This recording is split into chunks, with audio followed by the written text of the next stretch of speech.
Wello. Welcome. Karibu.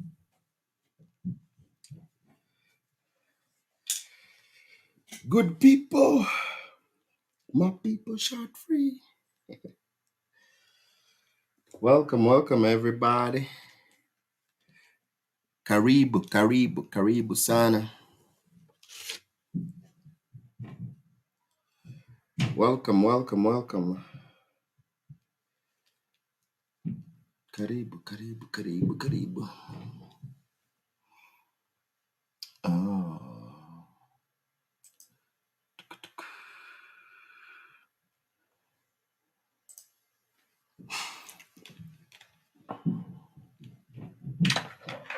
Karibu sana. Watu najua wamekuwa wakiningoja.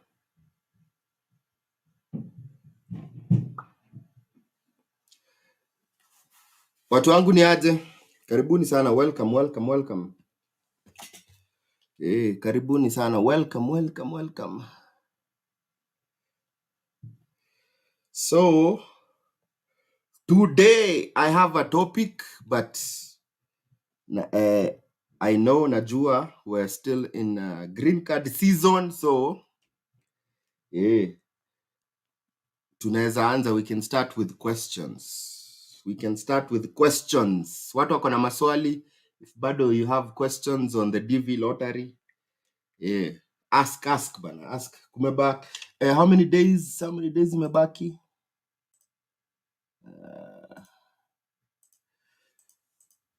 Zimebaki 2 days, 2.5 days, tuseme 3 days.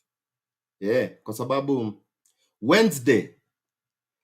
Wednesday by now DV 2025 will be closed. Coming Wednesday by now, it would have been closed 1 hour ago. On Wednesday, it's gonna be closed. Yeah. Niko live. I'm live today. I have a topic. Niko na topic leo. But wanted to give a platform. Anyone with green card questions to ask. Felix Tukorada it's on. Lawrence Ngugi, welcome. Welcome Lawrence. Kamau Gutuo, what's up? Tishbit. Is that how you say your name? Tishbit? Or is it Tishbite? Tishbite? Or is it Tishbite Electrical? Welcome. As a Nancy Muthoni, hi. Hello. Rogers Kimitei, Buddha Boss.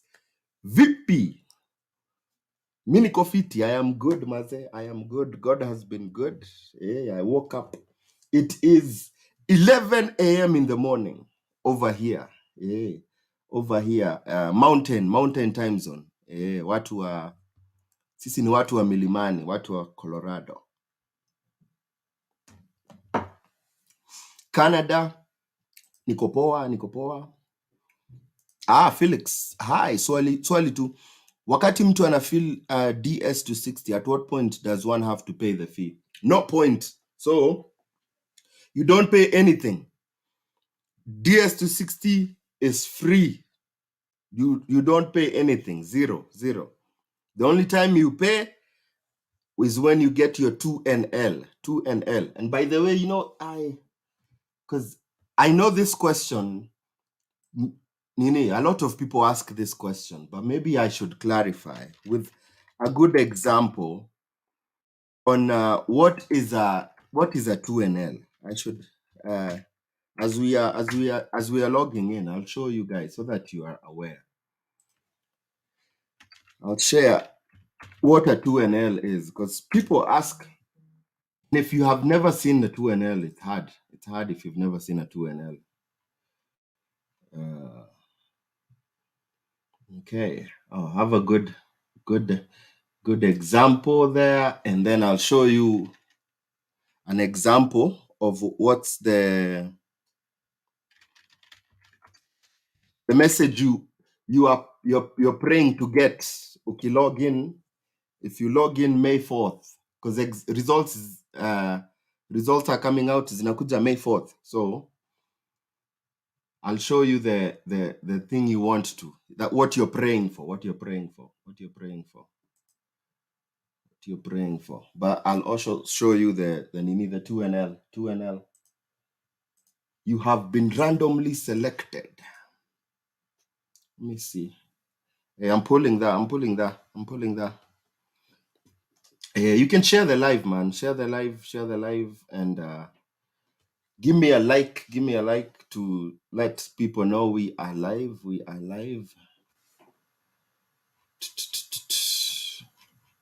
To let me know we are live. I am showing you. Nataka niwaonyeshe vizuri.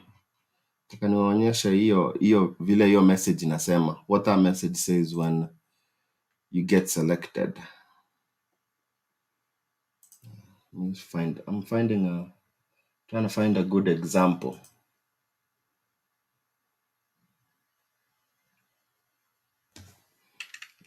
Okay. I think this one will work. Itafanya kazi. Okay. All right.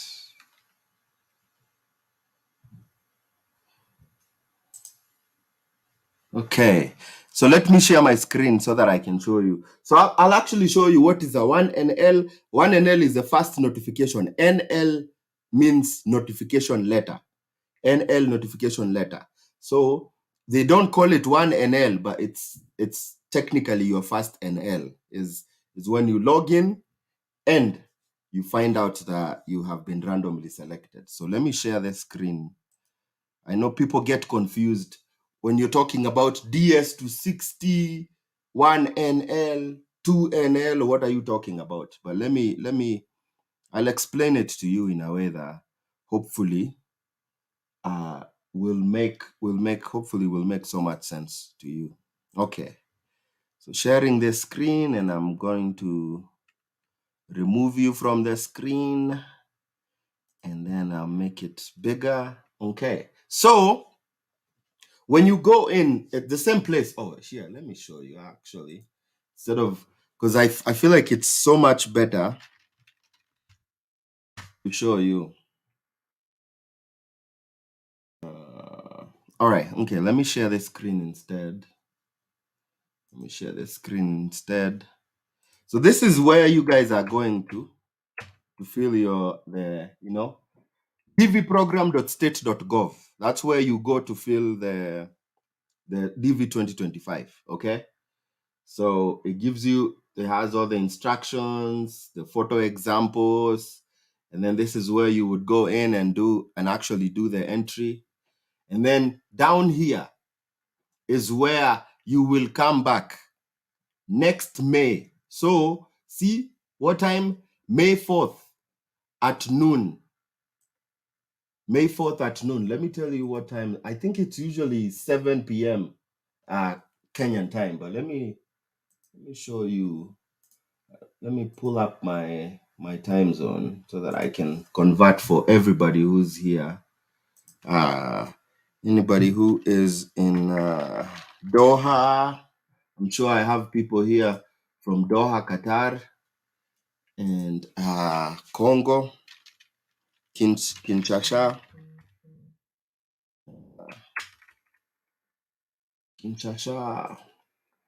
Okay, so the results will come out May 4th. See, it's saying there May 4th noon. EDT. EDT means Eastern. It's Eastern time.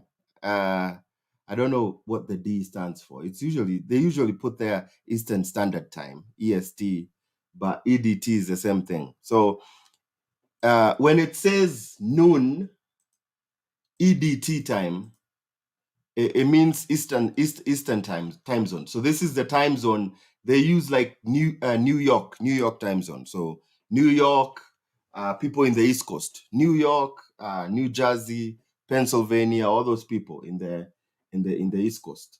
So on May 4th, noon time. So this is going to be noon. Eastern time zone is 2 hours ahead of me. So 2 hours ahead of me. So that's going to be 10 a.m. my time. 10 a.m. my time. It's going to be 10 a.m. my time. It's going to be 7 p.m. Kenyan time. So May 4th, 7 p.m. May 4th, when, you East Africans, when you're watching the news, log in to see if you're selected. And I'll kind of show you what is needed. I'll show you what is needed. So 7 p.m. May 4th, Kenyan time. And if you're in the UK, it's 4 p.m. Or 4 p.m. 4 p.m. If you are in Doha, Qatar, it's 7 p.m. If you are in Kinshasa is 5 p.m. 5 p.m. 5 p.m. Congo time. But everybody else, Tanzania, Uganda, Kenya, pretty much 7 p.m. May 4th is when you log in to see if you have been selected. Okay? So when you come, you'll come to the same website, dvprogram.state.gov. Okay? And then scroll down all the way to the bottom. By that time, so this begin entry here will go. This entry here will disappear. It will disappear on the same time, November 7th. This will disappear 7 p.m. 7 p.m. Kenyan time. 7 p.m. Kenyan time, 7 p.m. Gulf time. This thing here, entrant, will disappear. You will no longer see this because they will close it November 7th. So come back here and check. So when you come back to this website, you will see this. This page will be there. This here will be there. And what you want to do is check status. This is where people start tensing. Yeah. If you haven't checked your 2024, you can still check it. Yeah, it's still early. If you played last year and you haven't checked your status, please do. You click on check status. Once you click on check status, it takes you in and it tells you check DV 2024 applicants. It's available until next September. So if you played DV 2024, the year, so it says DV 2024, that means the DV lottery will end September 30th, 2024. So, but you can still check, you can still check your results. So now 2025, you cannot check because you have to wait until May 4th. So then you say continue. Once you say continue, and my screen, come on, internet. My internet is doing the thing, doing the thing. Come on.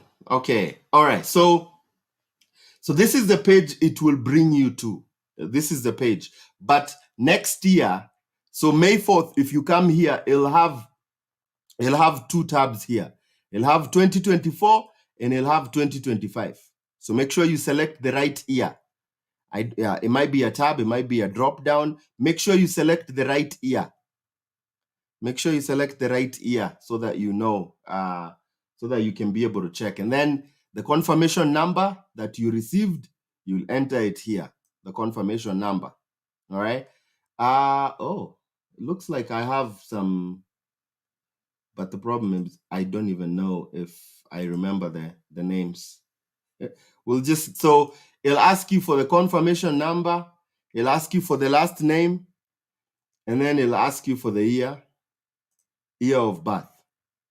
And these are the three things that you get in your, when you do the, when you finish doing your entry, you get your confirmation number, you get your name, usually your full name, but your last name is the one that comes first, and then the year that you were born. And then you put in there I don't have a 2024 case number here. If there's anybody here with a 2024 case number, they can give us to check. But so that's what you do, and then you click submit.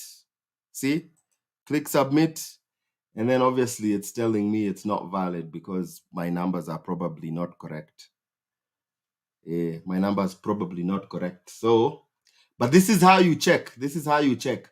Now, when you, unfortunately, I'll show you. I'll show you too. Unfortunately, this is the message that you're hoping not to get, and the message that you are hoping to get. Uh,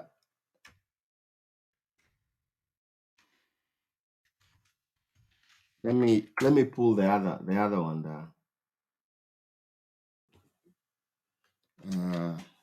Here, let me come back here so that you can see me. But nataka, what I want to do, nataka kupul hiyo ya you have not been selected. It's not a very good message.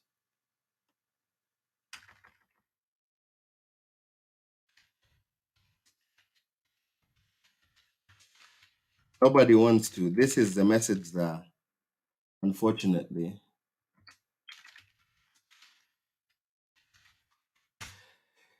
Nobody wants to get.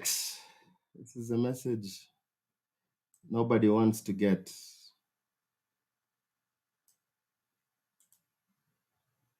All right.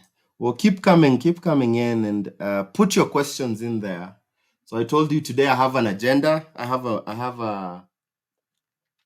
an agenda, but because it's DV time, I want to make sure that I give some room for people to ask questions. People to ask questions on the DV. So we'll tackle your questions. Today we're starting like we don't usually start this way. Let me look. I'm looking for a good example so that I can share the screen. Okay, this might not be the best, but let me share. Let me share this. So share this tab, and then I'll come back to your questions. Not as good in multitasking for comments and stuff. All right. So, so when you log in, when you put in all your information, and then you click submit below there, it will bring you to this. So this is the message you don't want to get. This is the message hautaki kupata. That based on the information provided, the entry has not been selected for further processing. This is this unfortunately is what a lot of people will see, but this is not what we're praying that you will see. I'm praying that you will see the other message, the message that I'm hoping that you guys will see is this message here. This message here is what I'm praying for you, my people, to see. That when you click submit, this is the message I'm hoping it will bring for you. The first thing you will see is you will see the logo of the United States Department of State. And then it will say United States Department of State, Kentucky Consular Center. The address, it's in Williamsburg, Kentucky, USA. And then it will have the date there. It will have it'll have your name, and it will say, Dear, Dear Mercy, Dear Mercy, Dear Muli, Dear Dear Njoroge, Dear Doris, Mahmoud, Samuel, Harriet, Dear Eric, Jacqueline, whoever, you are. It will say, Dear, that name. You have been randomly selected for further processing in the diversity immigrant visa for the program for the fiscal year 2025. This is the message that we are all praying for. This is what you want to see when you put in your confirmation number, your last name, your year of birth. This is what you will hope to get. And this will mean that you've actually been selected. And then if you scroll below, if you scroll at the bottom, it will have your name.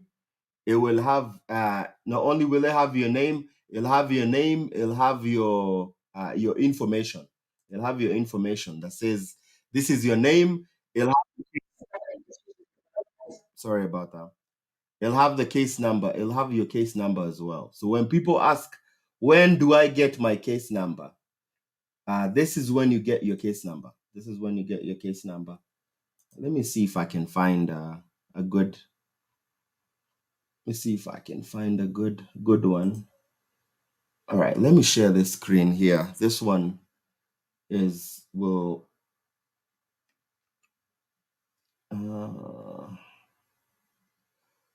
Oh, that's the wrong one. Trying to find a good one that has a case number written. When is the DV? The DV is closing in 3 days, 2-3 days, depending on where you are. 2-3 days, depending on where you are. I wasn't prepared to show this. I was prepared for another topic, but since we just started talking about it, I will see if I can. All right, here, let me. So this might be an old version, but I'll share this. All right. So you guys, can you see this? This is an old version. Oh, you probably cannot see this. It's too small. But it will have your case number. It will have your name. And then it will say like what country and then what post. You might not see that, but that's kind of what it shows you. It will give you your case number. When you log in and you see that congratulatory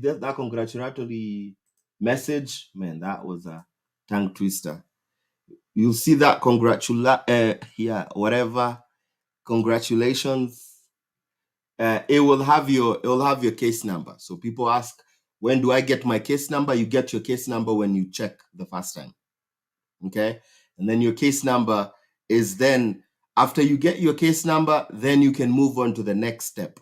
So the next step is to fill the DS-260. Okay, so after you first check this, then you fill your DS-260. But it also, if your case number is a little bit farther ahead, they will not let you fill until like they open them in sections. And so yeah, but that's the next step is to fill your DS-260. So anybody who's asking, it's first NL, second NL, you fill your DS-260. After you fill your DS-260, now it's a waiting game and praying. You're praying that you will get the next thing. The green card process is a praying process. It's where you pray, God, God, move me to the next step. Because now after you fill the DS-260, is waiting. You keep waiting and waiting and hoping, God, I hope I get the second notification letter, the 2NL. 2NL now. When you get your 2NL, it will look like something. It will look like something like this. Let me share this. And now when you get this, it's when, wow, is when you like, where you start to feel warm on the inside and the excitement starts. Because this is a very good sign. When you get this letter, it is a very good sign that things are going the way they should be going. Let me, so, the same thing. So you'll get an email. This time you'll get an email.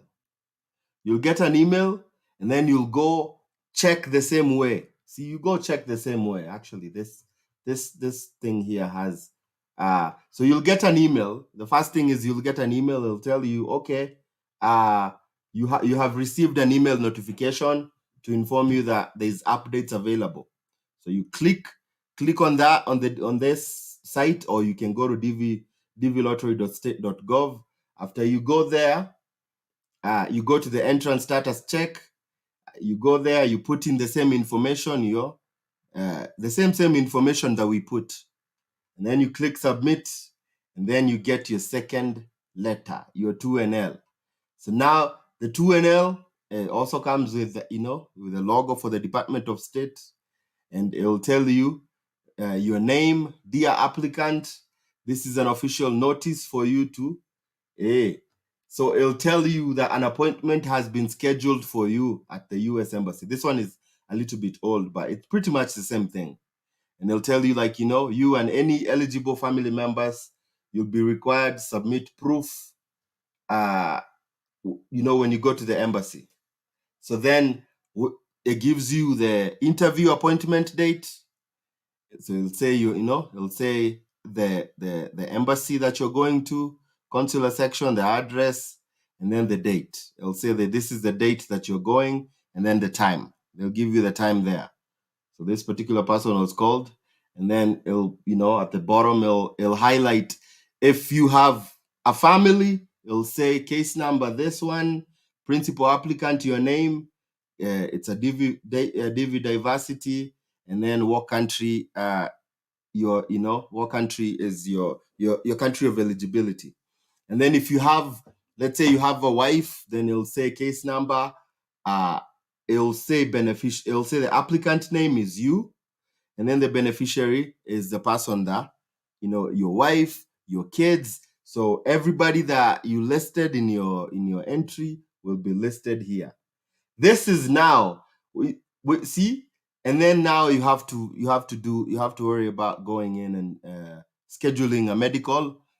So they give you enough time to be able to schedule a medical appointment before that time. So you want to, as soon as you get this, schedule a medical appointment.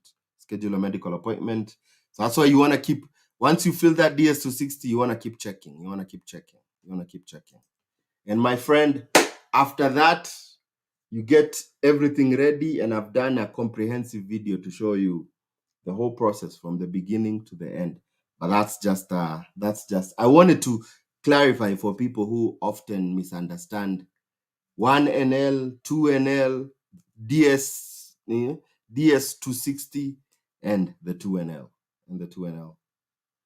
Oh, no. Oh, no. We are not going to accept. Somebody is trying to take me off. Okay, all right. So sorry I explained that in such a long time, but I think it was necessary to be able to explain to people kind of that, because people often have confusion about the process and how everything goes. Okay, maswali, questions, maswali. Tishbite, the Elijah. Tishbite. But Tishbite, I think nilikuwa nakuuliza, how do you pronounce your name, Tishbite? How do you pronounce your name? Trying to go through the messages, bana. Hey, Kevin Tumbo, you're saying uko locked. Engineer Andrew, tuko ndani. Nancy Peter, niaje. I am Daniels. Oh, this is cool.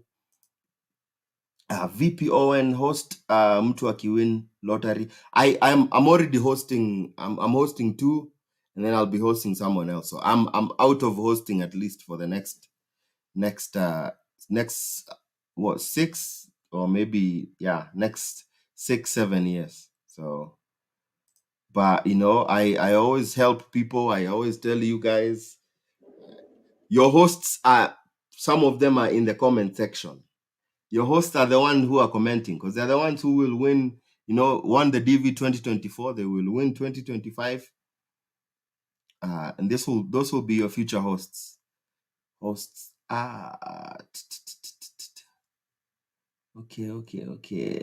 Trying to go through the thing, my questions. Okay. Oh, there is this question. Jacqueline Gasheru. Saa hizi wamefika case number ngapi? So she's asking what case number they are at right now. Ooh. Oh, good question. Let me see if I'll find my special website, and if they've actually started. Oh, come on. Ooh. So they haven't updated yet.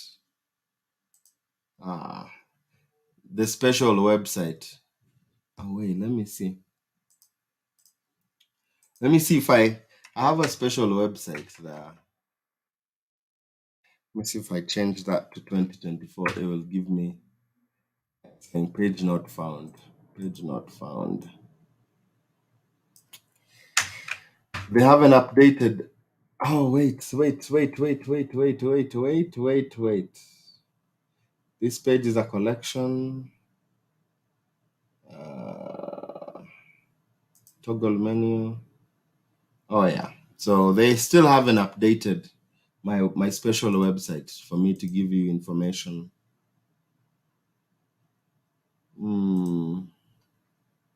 Yeah, they still it's still showing FY23. So my special website, unfortunately, is still not. They haven't loaded information. But I'm sure because it's only 1 month in. 1 month in. October just ended. That's 1 month. They probably don't have the data. But let's look at the visa bulletin.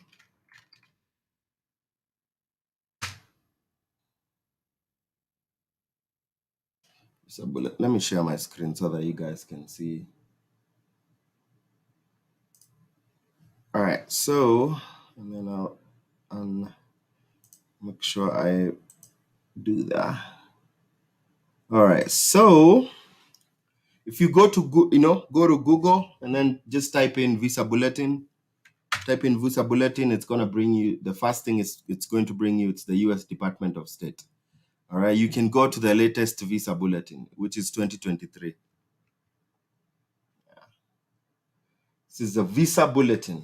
Very important information for people who are playing the lottery, people who are on family-based visas, employment-based visas, immigrant visas. This is a very, very, very, so if you're like bringing in your brother, your sister, your parents, your kids, maybe you're a green card holder or you're a citizen and so this is that.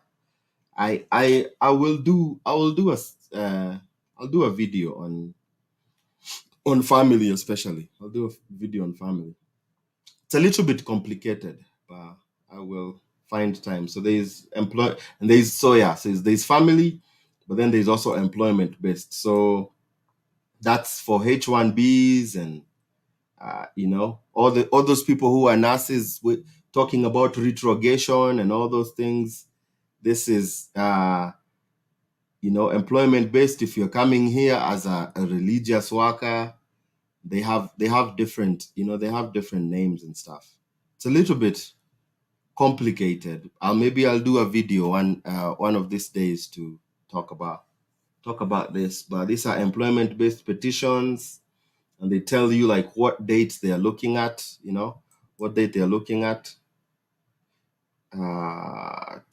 And then you get to the diversity visa, which is a DV lottery.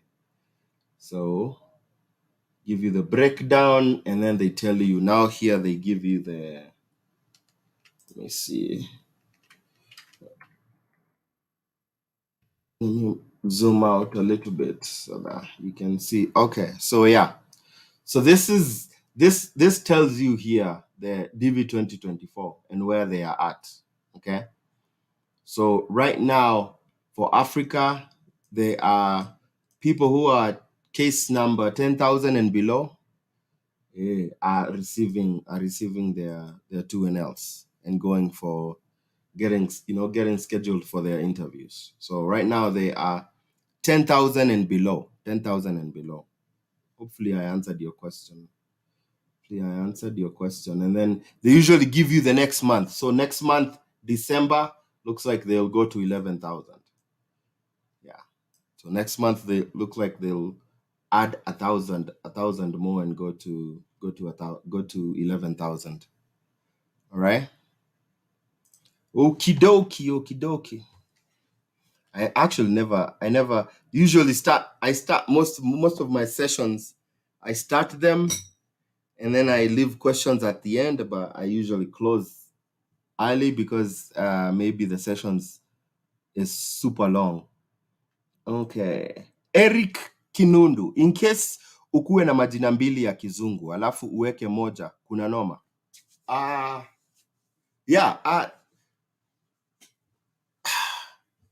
So I don't think you will be disqualified because of your name.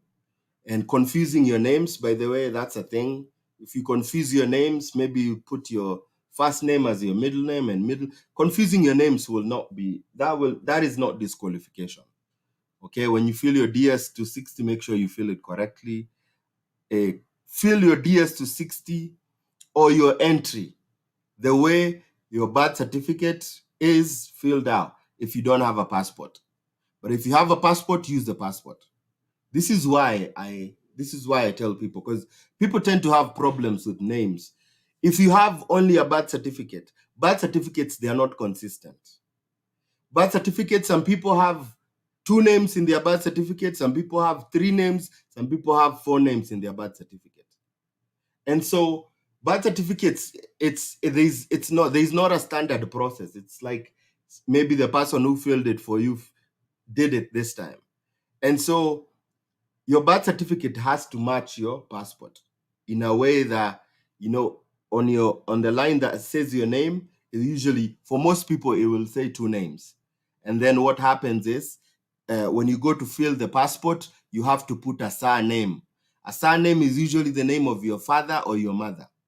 So when you go to get your passport, that's when you fill your surname.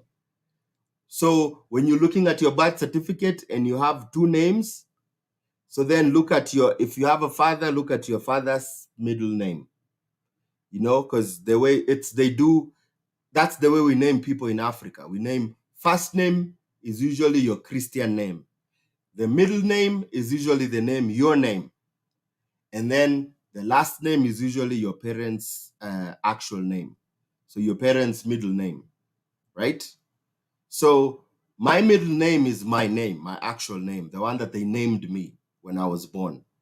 And then because we were colonized by the British, they give us a Christian name, which ends up being our first name. So you have your first name, your Christian English name, your middle name, which is the name they named you, and then you take the name of your family, which usually is your father. So, and sometimes if your father is not there, your mother gives you their name. Like for me, my mom, I took my mom's name, which is something that you will notice when you come to the US is middle names are useless in the US. So your name, which people call, because people don't call you by your father's name. People call you by your name, which in America they call middle name. So your middle name is the name they call you, like your traditional name. That's the traditional name. Like, oh, let's name, whether you're Kalenjin and you're Kalenjin and you're named by the time that you were born. That is your name. That is your middle name. That is your middle name, which is useless in America. So, like, I moved to the US. I had my first name, my middle name, which was my actual name, and then my mom's name. But in America, because my middle name is useless, they used to call me by my last name. So before I got my citizenship, they used to call me my mom's name. And so it was like Mr. Yeah. So you'll hear people being called Mr. Wanjiko. Yeah. Mr. Wanjiko, Mr. Wairimo, Mr. Njeri. Because why? Because the US, they don't value your middle name. So when I got my citizenship, I changed my name. I took off my mom's name, and I put my name as my last name in the US. That way, when my wife gets married to me, she can have my last name. And my kids will have my last name, and we will all have the same names. Otherwise, if I did not change my mom's name, and maybe my mom's name is Wairimo, my kids would have been named my middle name. But we would all have very different names, which becomes a whole lot of problem tracking. Like, so what's your last name? And what's your kid's last name? Yeah, so it just becomes so messy. So that I'm just trying to give you there. That's the difference with America. America, people here don't value their middle names. In Kenya, in Africa, we value middle names because that's the names they give us. Maybe you're named after your uncle, after your grandfather, after whoever, however your tribe names people. That's your middle name, which is useless in America. So Just an FYI. But you have an opportunity to change it once you get your citizenship. You can do a name change. You can do your name change. So back to the question, Eric Kenundu. In case you have two English names, and those two English names are in your birth certificate, put them as your first name. John Peter, John Paul. So if your name is John Paul Kamau, or your name is what?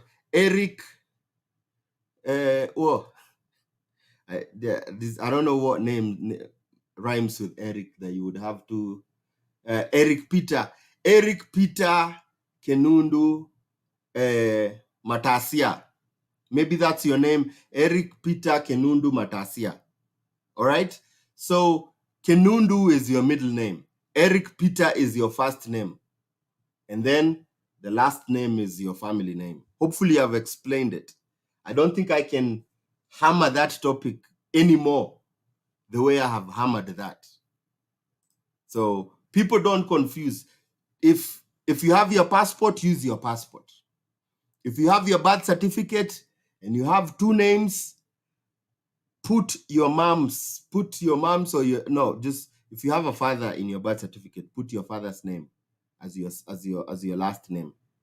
If your birth certificate says XXXX, because I know there's a lot of people, mine says XXXX. So I have two names in my birth certificate. My father's name says XXXX, and then I have my mom's name there. So my last name, my surname, I took my mom's middle name.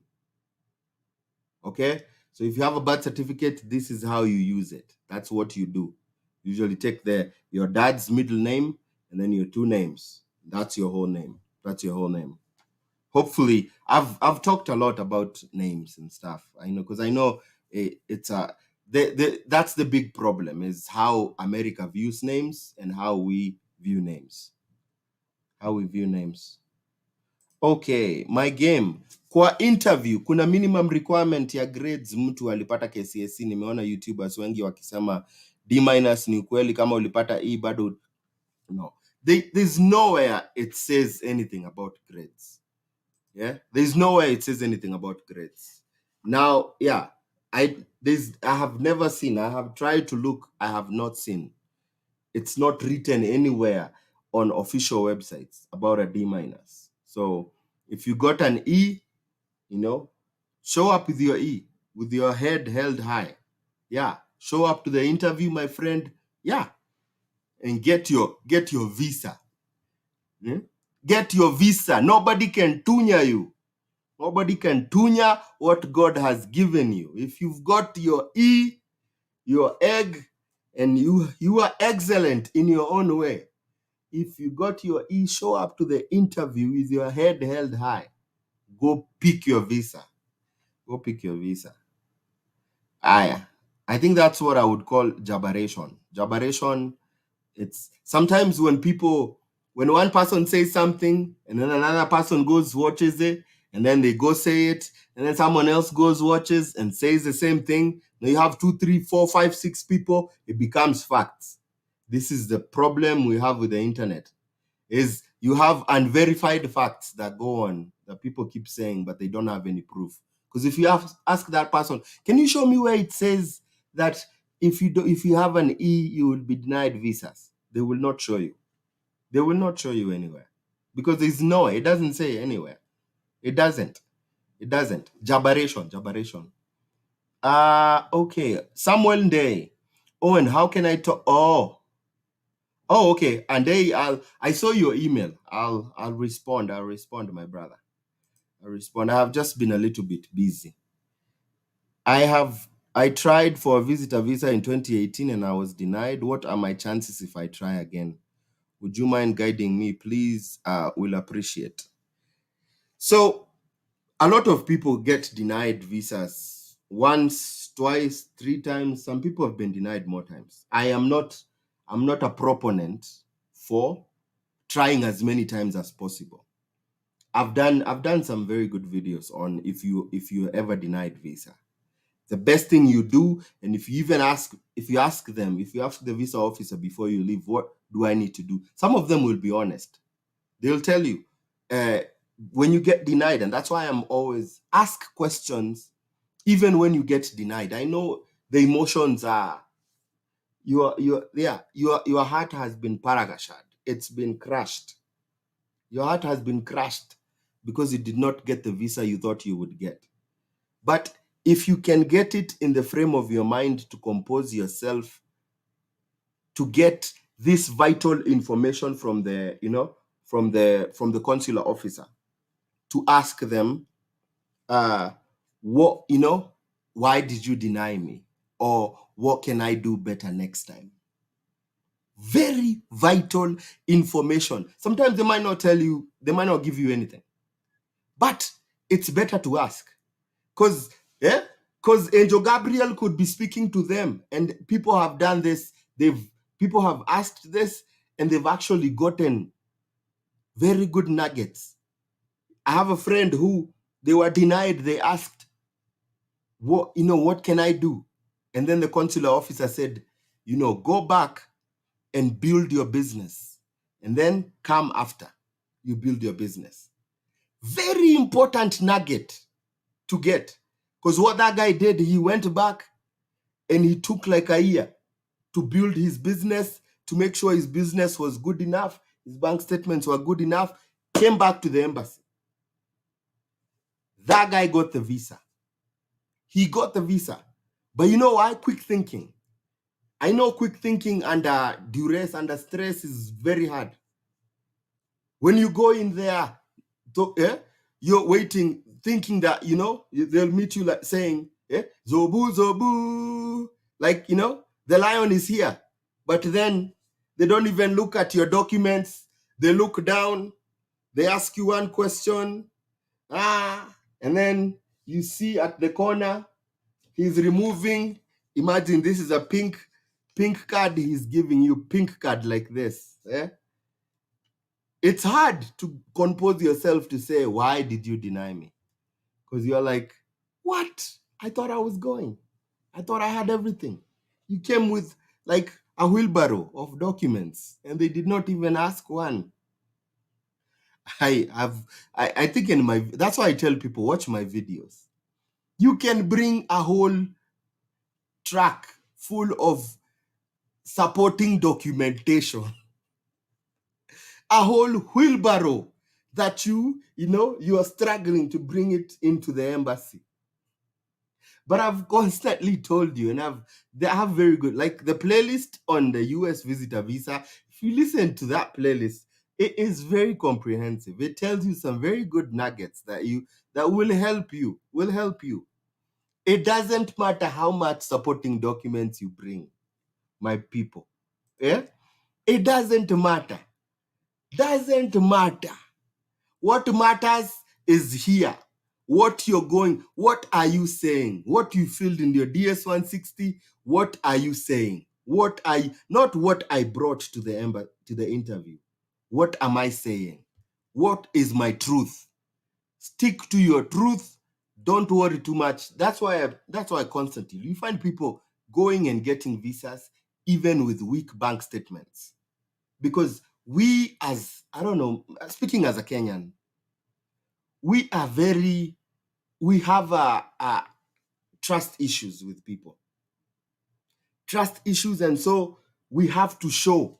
That's why you go to the interview, you have to bring in even like baptism cards. You're bringing all your certificates. You want to show them your certificates. You go to the interview, work interview in Kenya. It's like that. Oh, show me your certificate. You finished your degree. They want to see certificates because we are less trusting of people. It's like this, we're always thinking this person could be lying to me. Now, that is a different mentality that people need to take off when you are dealing with Americans. Americans are very different. They will give you the trust. They will trust you. They will trust you until you break their trust. And this is why I say you can go in with a whole lorry full of supporting documentation. You have 83 or you have $1 billion in your account and still get denied. Why? Because they will not ask you, let me see your bank statement, until when they see, when they get to the point of asking you for your bank statement, my friend, just like warning signs. Guy, what can I do? You should start seeing warning signs. What can I do to turn this situation around? Because obviously, maybe you're being inconsistent. Maybe you filled something in the DS-160 and then you went to the embassy and you're saying something totally different. Now they're like, okay, so you said you make this much money in your DS-160 and then you go and say a different number. And so, okay, they're inconsistent. Is it like, okay, they ask you another question, you give another answer that is completely different from what you filled in the DS-160. And so now it gets to the point now they wanna, you see, when they ask for your bank statement, when they say, okay, let me see your bank statement, it's because they don't believe you. Your story is not making up, it's not making any sense, it's not adding up. Why? Because simple things as common sense would tell you you cannot fill something in your DS-160 and then go and say something totally different in the interview. But our people, they don't like that. That's why they use people. You use an agent fills it for you, you show up, you don't know. You didn't ask for the agent, hey, give me the DS-160 so that I can study it. And so when I go to the embassy and they ask me, how much money do you make? You said, your agent said you make 500,000. And then you go to the interview, they ask you, oh, by the way, how much do you make a month? And you say, yeah, I make 50,000 Kenya shillings a month. And they look at your DS-160, you said you make 500,000. I mean, you tell me, if you're not going, like if you are not, put yourself in the shoes of the vice-consular officer. If you're not going to pull down your glasses to be like, wait, but you said you make 500,000.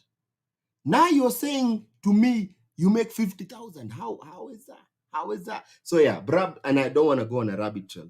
But I think Niva, you can see me on the side. I do it for people. I do it for people at a fee, but right now, because I'm so busy with work, I'll have to schedule you. But when I work with you, we work together. I don't want the agent. I don't want that I'll pay you and then you're out of there, because that is how you start to not get your visa, is when you separate yourself from the process. And this is why, that's why so many people, especially when it comes to the US, if you use an agent, a lot of times people get denied visas. Why? Because they show up to the interview with conflicting information. Yeah, because as a nation, as a people, we're very quick to say, I'll pay for you to do the process for me, and you remove yourself. But in the US, you have to actually show up for the interview and confirm what you have filled out. But you don't know what you filled out. How can you confirm anything? You just go to tell them, this person doesn't know what they're doing. This person, they cannot convince me to give them a visa. And unfortunately, that's so hopefully I answered your question, Kananyiva. But yeah, find me and we can schedule something. But I like to, what I do is I like to, because the way my story was, there's no guarantee. There's no, and any agent, especially US, not even any visa, there's no guarantee. You see people guaranteeing you to get a visa, run. Somebody tells you this is 100% guarantee you will get a visa, whether Canada, US, run, my friend. Scam. It's a scam. There's no guarantee. And just because you were denied once doesn't mean you will never get your visa. Because I tell you, so many people I know, they have been denied more than once. But when you've been denied more than once, that means the machine gun you brought to the embassy is shooting blanks. The machine gun you brought into the embassy is shooting blanks. So what do you need to do? You need to go reload with live bullets. So that next time you show up to the interview, you are loaded with live armor. You are loaded. And they'll be like, oh, okay, well, come, yeah. Congratulations. Welcome to America. Make it, yeah. So, because then you show up the next time, they want to know what changed. Why should I give you now? Because, because probably you wouldn't get the same person interview you knew 2 times in a row. You'll probably get a different person. And they'll look at the notes of the person who interviewed you. And already they have a bias in their minds. They're thinking, okay, this one was denied. Okay. And it's like, okay, show me. My colleague here denied you a visa. They're not telling you that. Sometimes they might actually tell you that. What changed? What changed since the last time you were here? So it's not just showing up and hoping that somebody will wake up in a good mood today and give you a visa. That is bad strategy. The more denials you get, the worse it looks for you. It's like you're trying too hard. Trying too hard. It's like a relationship. Yeah. A relationship sometimes, when you're wooing a woman and man, you're trying too hard, man. Sometimes it's like play cool, play cool, play cool. It's the same thing. The interview is the same thing. But yeah? And women will tell you. Women will tell you if you show up with all this interest, with all this interest saliva and you're salivating over her, oh ha ha ha ha. The likelihood of her of your vibe hitting the wall very high, very high. But man, if you show up as a gentleman, cool, calm, collected, hey, yeah, a confident person, collected, and you're having intellectual conversation with a woman, you can, you're challenging them, and your vibe is together, they have a high chance of giving you a chance. But man, simping like, oh my gosh, with saliva running down your, oh my gosh, oh my, yeah, coca, blah, blah, blah, blah. Hey, your vibe will hit the wall. Vibe hit the wall. Yeah, sorry, the mobile subscriber cannot be reached. Mteja wa nambari uliopiga hapatikani kwa sasa. K Koleo Raiza Monster. Hey, yeah. Okay, sawa. Your name. What if you have 2 KCSE certificate? Would you be needed to go with both to the interview? Okay, wait, what do you mean, my guy? You have 2 KCSE. Oh, maybe you repeated? Because I know these people, maybe you went 1 year, you didn't perform well, and then you decided to repeat. Just use the one with your best grade. Use that one. As long as NEC verifies it, you're good. You only need 1. Don't go with 2. 2 now, you're like, hey, don't start issues now. Hey, don't start causing issues now for yourself. Be like, huh. So this person has 2 certificates. KCSE what? Yeah? Who are you, my friend? Yeah? Wash. You're washing the certificates or what? Keep it simple. 1 certificate is enough. And as long as, you can go to the QMIS website. Let me show you. This website here, you can go there. Here is where you can go and you can go here and verify your KCSE if you're Kenyan, but also you can request request new ones. So actually, let me go to QMIS. Let me go to QMIS. Man, give me some likes, guys. Give me some likes. Give me some likes so that you don't fall asleep. Share this video with your uncle. Hey, your uncle, your auntie, the one who wants to come to the US. Hey, man. Come on, share. Give me some likes. Give me some love, man. It's always good to get some love. Like as we go. And then I will show you the QMIS website. I call it QMIS, but I'm sure I don't know if that's the actual name. But this is it. If you go to QMS, this is how it kind of looks like, and so it gives you so many different options. So if you want confirmation, the status, I think it has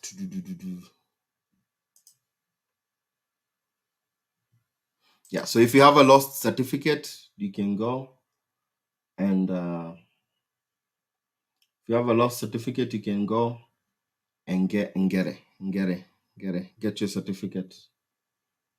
You can go get your certificate. Just fill out that form. Just need to create your account. It's confirmation. So this is what you do. You fill out your information, all this info. So make sure you know your information, and then you can. Yep. You can go ahead and fill that out. So yeah, and it gives you the requirement. So if you want a certificate printout, you can get that. But that's about it. It's about it. If you've lost, some people say, "Oh, I've lost my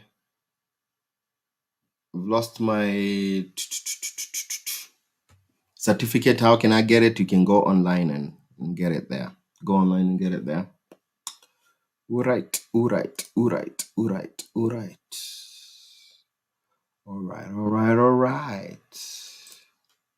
Okay.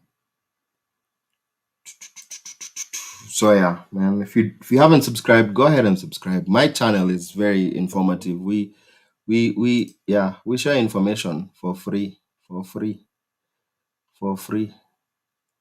without malice. I know that it's not common to find people who share information without and Gige, I think you're asking, we have a Telegram group. That Telegram group, by the way, people can tell you about the Telegram group. It's nice, by the way, because I have, and sometimes I'm not even in there, but I have noticed that group is so good in terms of like this DV lottery process. People are like posting their photos there, and people are helping each other, check out the photos, make sure they are good, and asking questions about names and stuff. And there's a lot of information. I've seen people are sharing opportunities there about other opportunities abroad, and it's a good platform. And what I envision is for the platform to keep growing and for us to keep helping each other. I'll post the Telegram link there. It's good because then you get people there with testimonies, people coming to Canada, to the US, people in the process, they're doing it, people they land, and then those people are people who they'll get their visas. Some have gotten visas. You make friends there, and now you have somebody who went ahead of you, to the US or to Canada, who can help you, that you can reach out to. Because Telegram, you can reach out to somebody and say, "Oh man, yeah, I'm praying for you as you go to Canada, that the custom people, they don't grill you too much, that you go, yes, those so many of those things. I tell you, man, about looking for hosts. Sometimes it's not rocket science. Sometimes it's just in front of you. So yeah, we do have a Telegram group. One of the things I like about the Telegram group is, I like WhatsApp.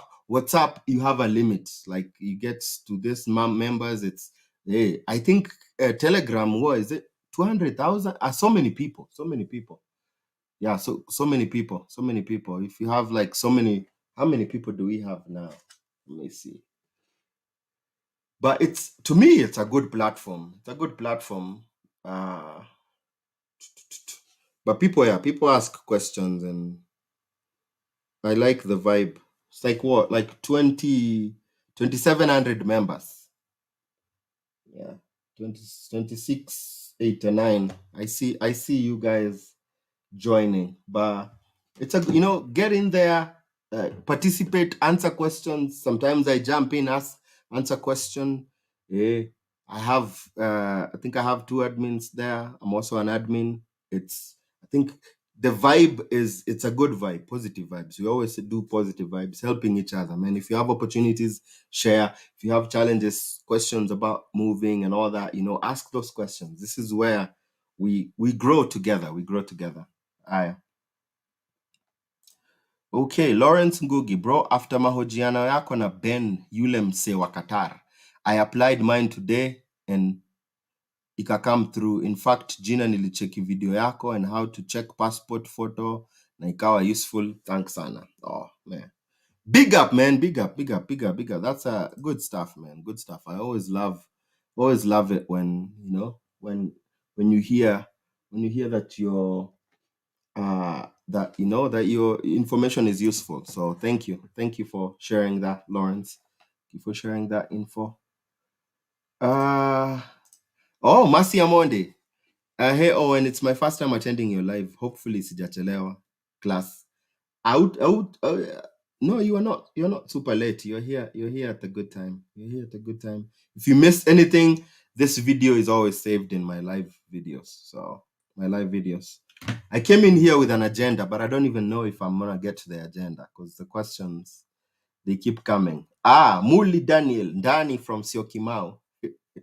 Siokimau. I've actually applied for quite a number of people from Siokimau. Siokimau. Do you help DV winners in getting a host affidavit of support? I try to help people, empower people so that they can go find create those relationships with people. But if push comes to shove, I can always do a video to try and help.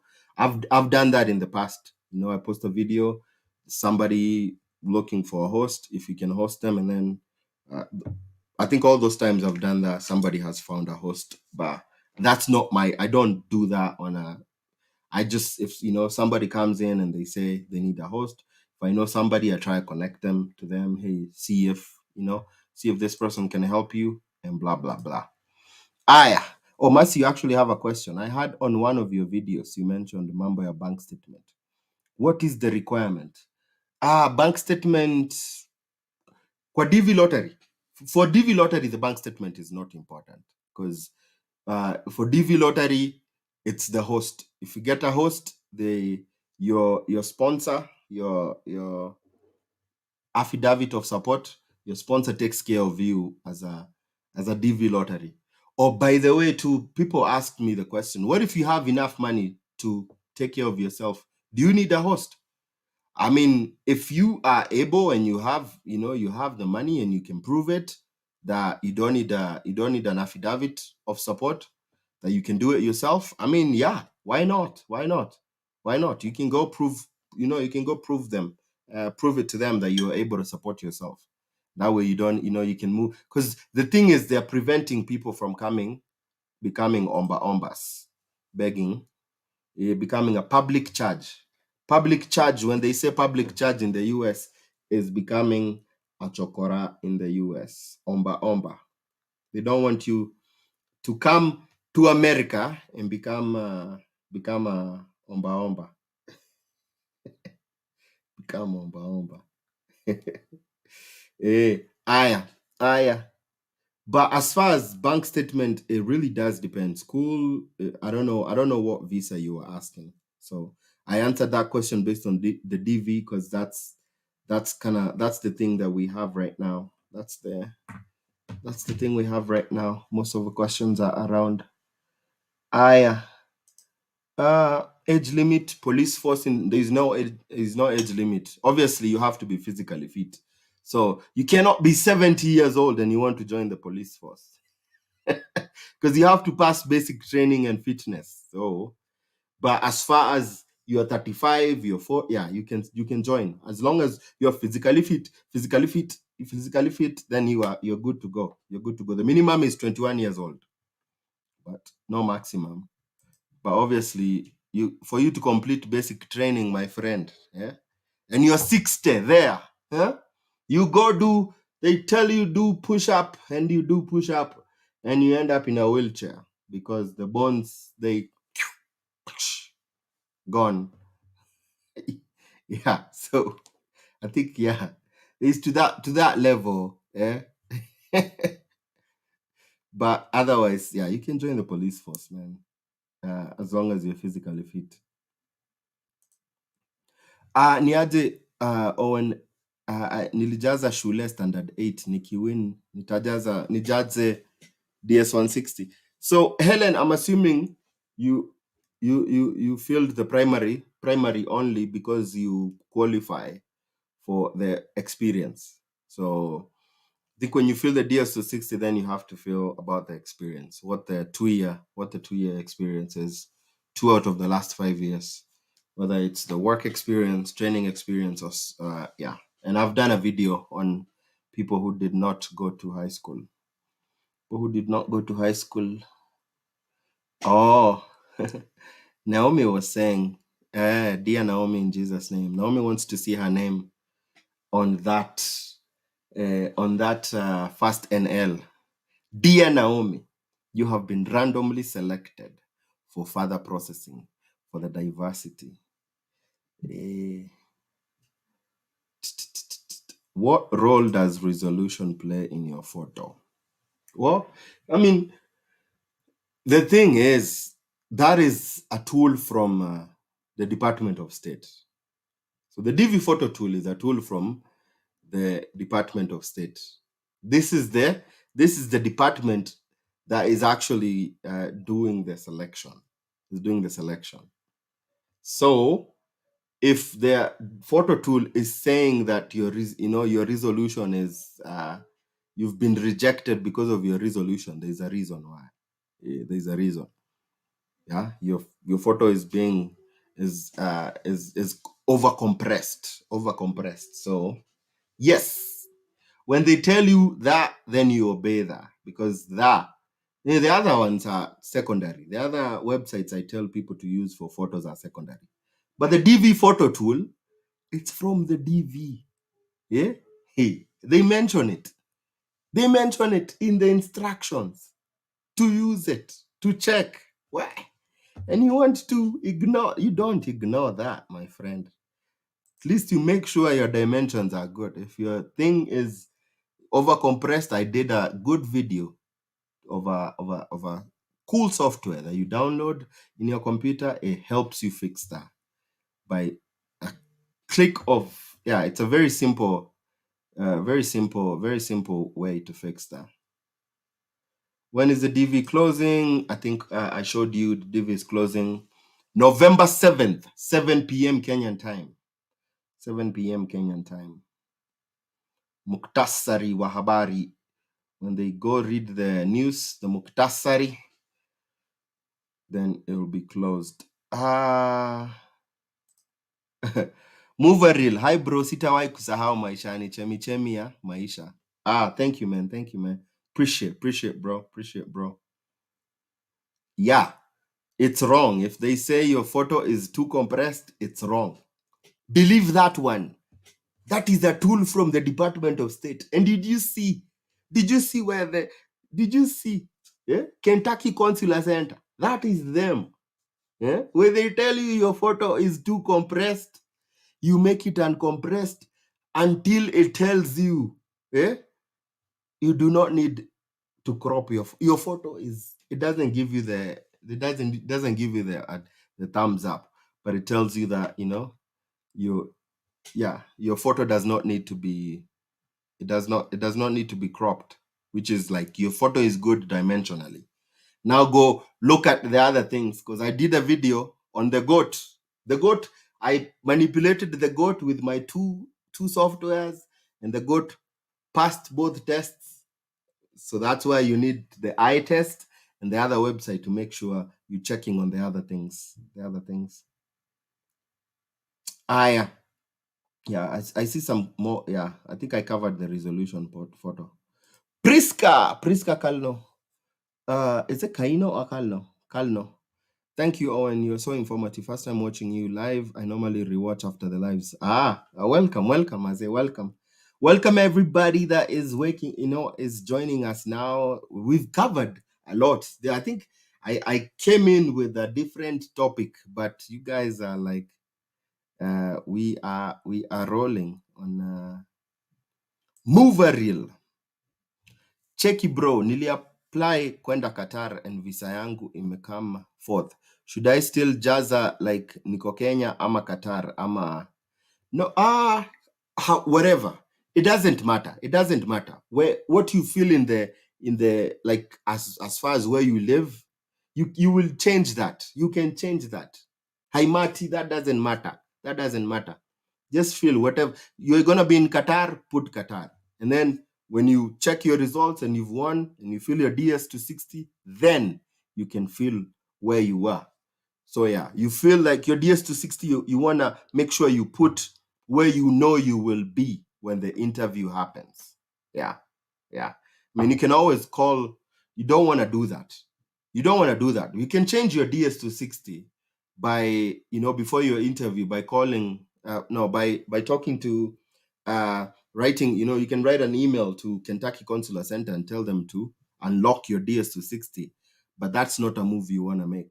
You want to stay away from unlocking, because the time it's unlocking could be the time that they're calling you they're sending your 2NL. And if they skip you, my friend, I don't know what, some people have been left out, like they have a low case number, but they didn't make it. Why? Because they did something with their DS-260. Either they did not complete it on time, or maybe they had it unlocked, or maybe they transferred. That's the other thing. Danger. People are in the habit of, I told you this story about, going to the bank and then you find 2 lines and then you just say, okay, let me go on this line because it looks like it's moving better. And then once you are on that line, you look at the other line you did not go to, it starts moving, and then you're like, oh, I should have gone to that line.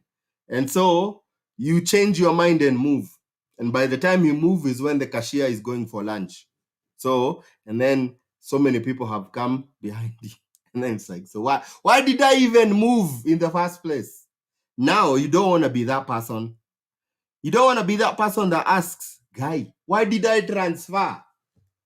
I've missed my opportunity. So yeah, stay away from changing things. Before you feel, make sure you sit down, call yourself to a meeting and decide things and decide, okay, this is what I'm going with. I will die with this, and you move on. Changing. No, leave the changing. Changing. Sometimes you can unlock it, and then somehow there's a system glitch, and they cannot see your number. They skip your number, and then, the next thing you know, you're crying. I did not get a 2NL. I was case number 1000. Why, my friend? Why? Because you did something. Changing. Stay away from changing. Well, the only changing I actually agree with that is good is the DS-160 changing, which is the video it's very funny. Some of the most important videos are the less viewed videos I have on my channel. Some of really the most important videos that people are the less viewed videos. The videos about changing your DS-160. DS-160 is for non-immigrant visas. That video is not viewed a lot, but it's very helpful for a lot of people. And people keep sending me these questions, and I'm like, wow, I've actually done a video to help you, but you're still asking me, because a lot of the questions are like, it's people, we like to do things last minute. And so I'm going to a conference in January. I cannot find an appointment. There's no appointment until April. So you book the appointment in April, and you're still going to the embassy with the DS-160 from November. My friend, yeah? And then now you're going to explain to the embassy, okay, the time I was feeling that, there was no visa, there was no appointment open. It was your problem, US government. It wasn't me. You didn't have appointments. But no, actually it was your problem. The problem was, if you would have done this 6 months, 7 months ago, there probably would have been an appointment for you to get before your conference. But because we are last minute people, we like to do things last minute. You do that, and then you're scrambling to find appointments. Then the next appointment you find is after the event has been over. and then you show up to the embassy with an old DS-160. First of all, you're complicating your case, because now you're going to say, how are you explaining yourself that, okay, so there was this conference that I was going, but then there was no visa dates available, and let me tell you something. I'm sure these consular officers, if they would laugh, that's the time they would laugh, because they would be like, you guy, yeah, you procrastinator, last minute person, you want to tell me there were no, because they know these visas open up every single day. But also, it was like if you would applied ahead of time, you would not have the same problem. And so I did that video to say you can unlock your, you can complete a new one. And I walked you through the process of how to do it on an actual case with a video. That video is very helpful because it tells you, after it tells you what you can and cannot do. Sometimes you want to feel you have an old passport and you put in the old passport because you want to go ahead and schedule your appointment and you don't want to change it, and you want to and then like you're going to get maybe your new passport before that time. So when you get that new passport, you can go in and change that passport number, and it's good. And it's good. And it's good.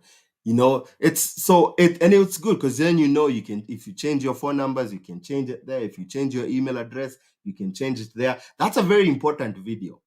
But it's the important videos that get the least amount of views. And then I get the most amount of questions from people because they're asking me, how am I going to explain it? My conference has passed, my event has passed, and I'm going to the embassy. So I'm saying, okay, so you're going to the embassy. Like, hey, you guy, even me, if I was a consular officer, I would laugh. Because how do you come to the embassy and explain yourself that you want to go to the US for an event that has already passed, and you want me to give you a visa? No, for real, let's be honest here.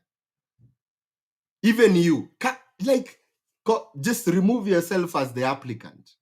Yeah? If I come tell you, okay, so I want to go there for the event. When is the event happening? Oh, by the way, the event has already passed. But I still want you to let me go.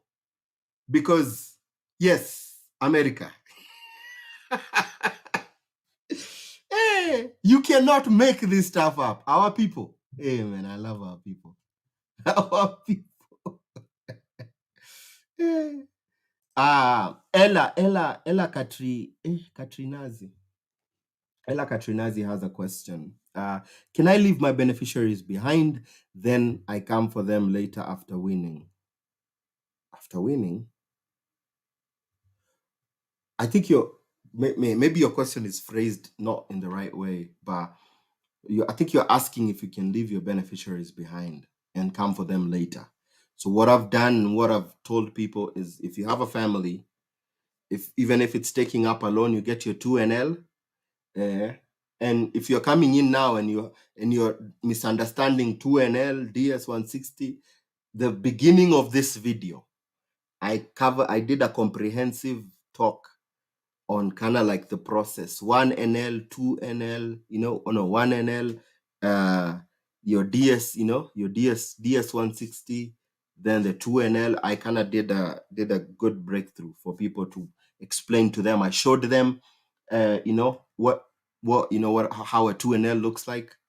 I showed them, what the 1NL looks like, the first notification letter. So if you missed that part of the video, after the live is over, you can go rewatch it.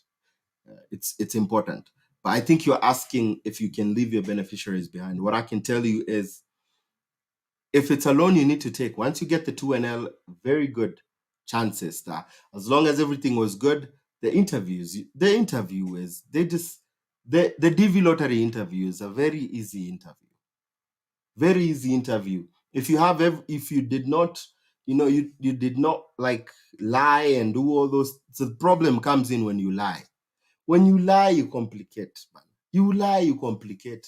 Because now it's like, you are in a camp, we stay with somebody, you feel that you're married. Now you have to worry about trying to go to River Road, get married, and now it's like, my goodness. Hey, so when you lie, you complicate your issues. But as a straightforward person, you feel that single, or you are a single parent, you filled as unmarried and put in your kids, and you won. You are married, you filled in, you filled in as married. So what I would tell people, if when you get to that point, you get your 2NL, please, please, please, if you have to go take a loan, go do it. Don't leave your kids at a later time. The other day I showed you how many people were left behind who are waiting for interview. So if you make the mistake of going to the embassy interview alone, and then for some reason the DV ends up closing, that DV ends up closing, and your people don't get visas, then you have to now go through a whole long process of trying to bring your kids and family to the US. It takes some time.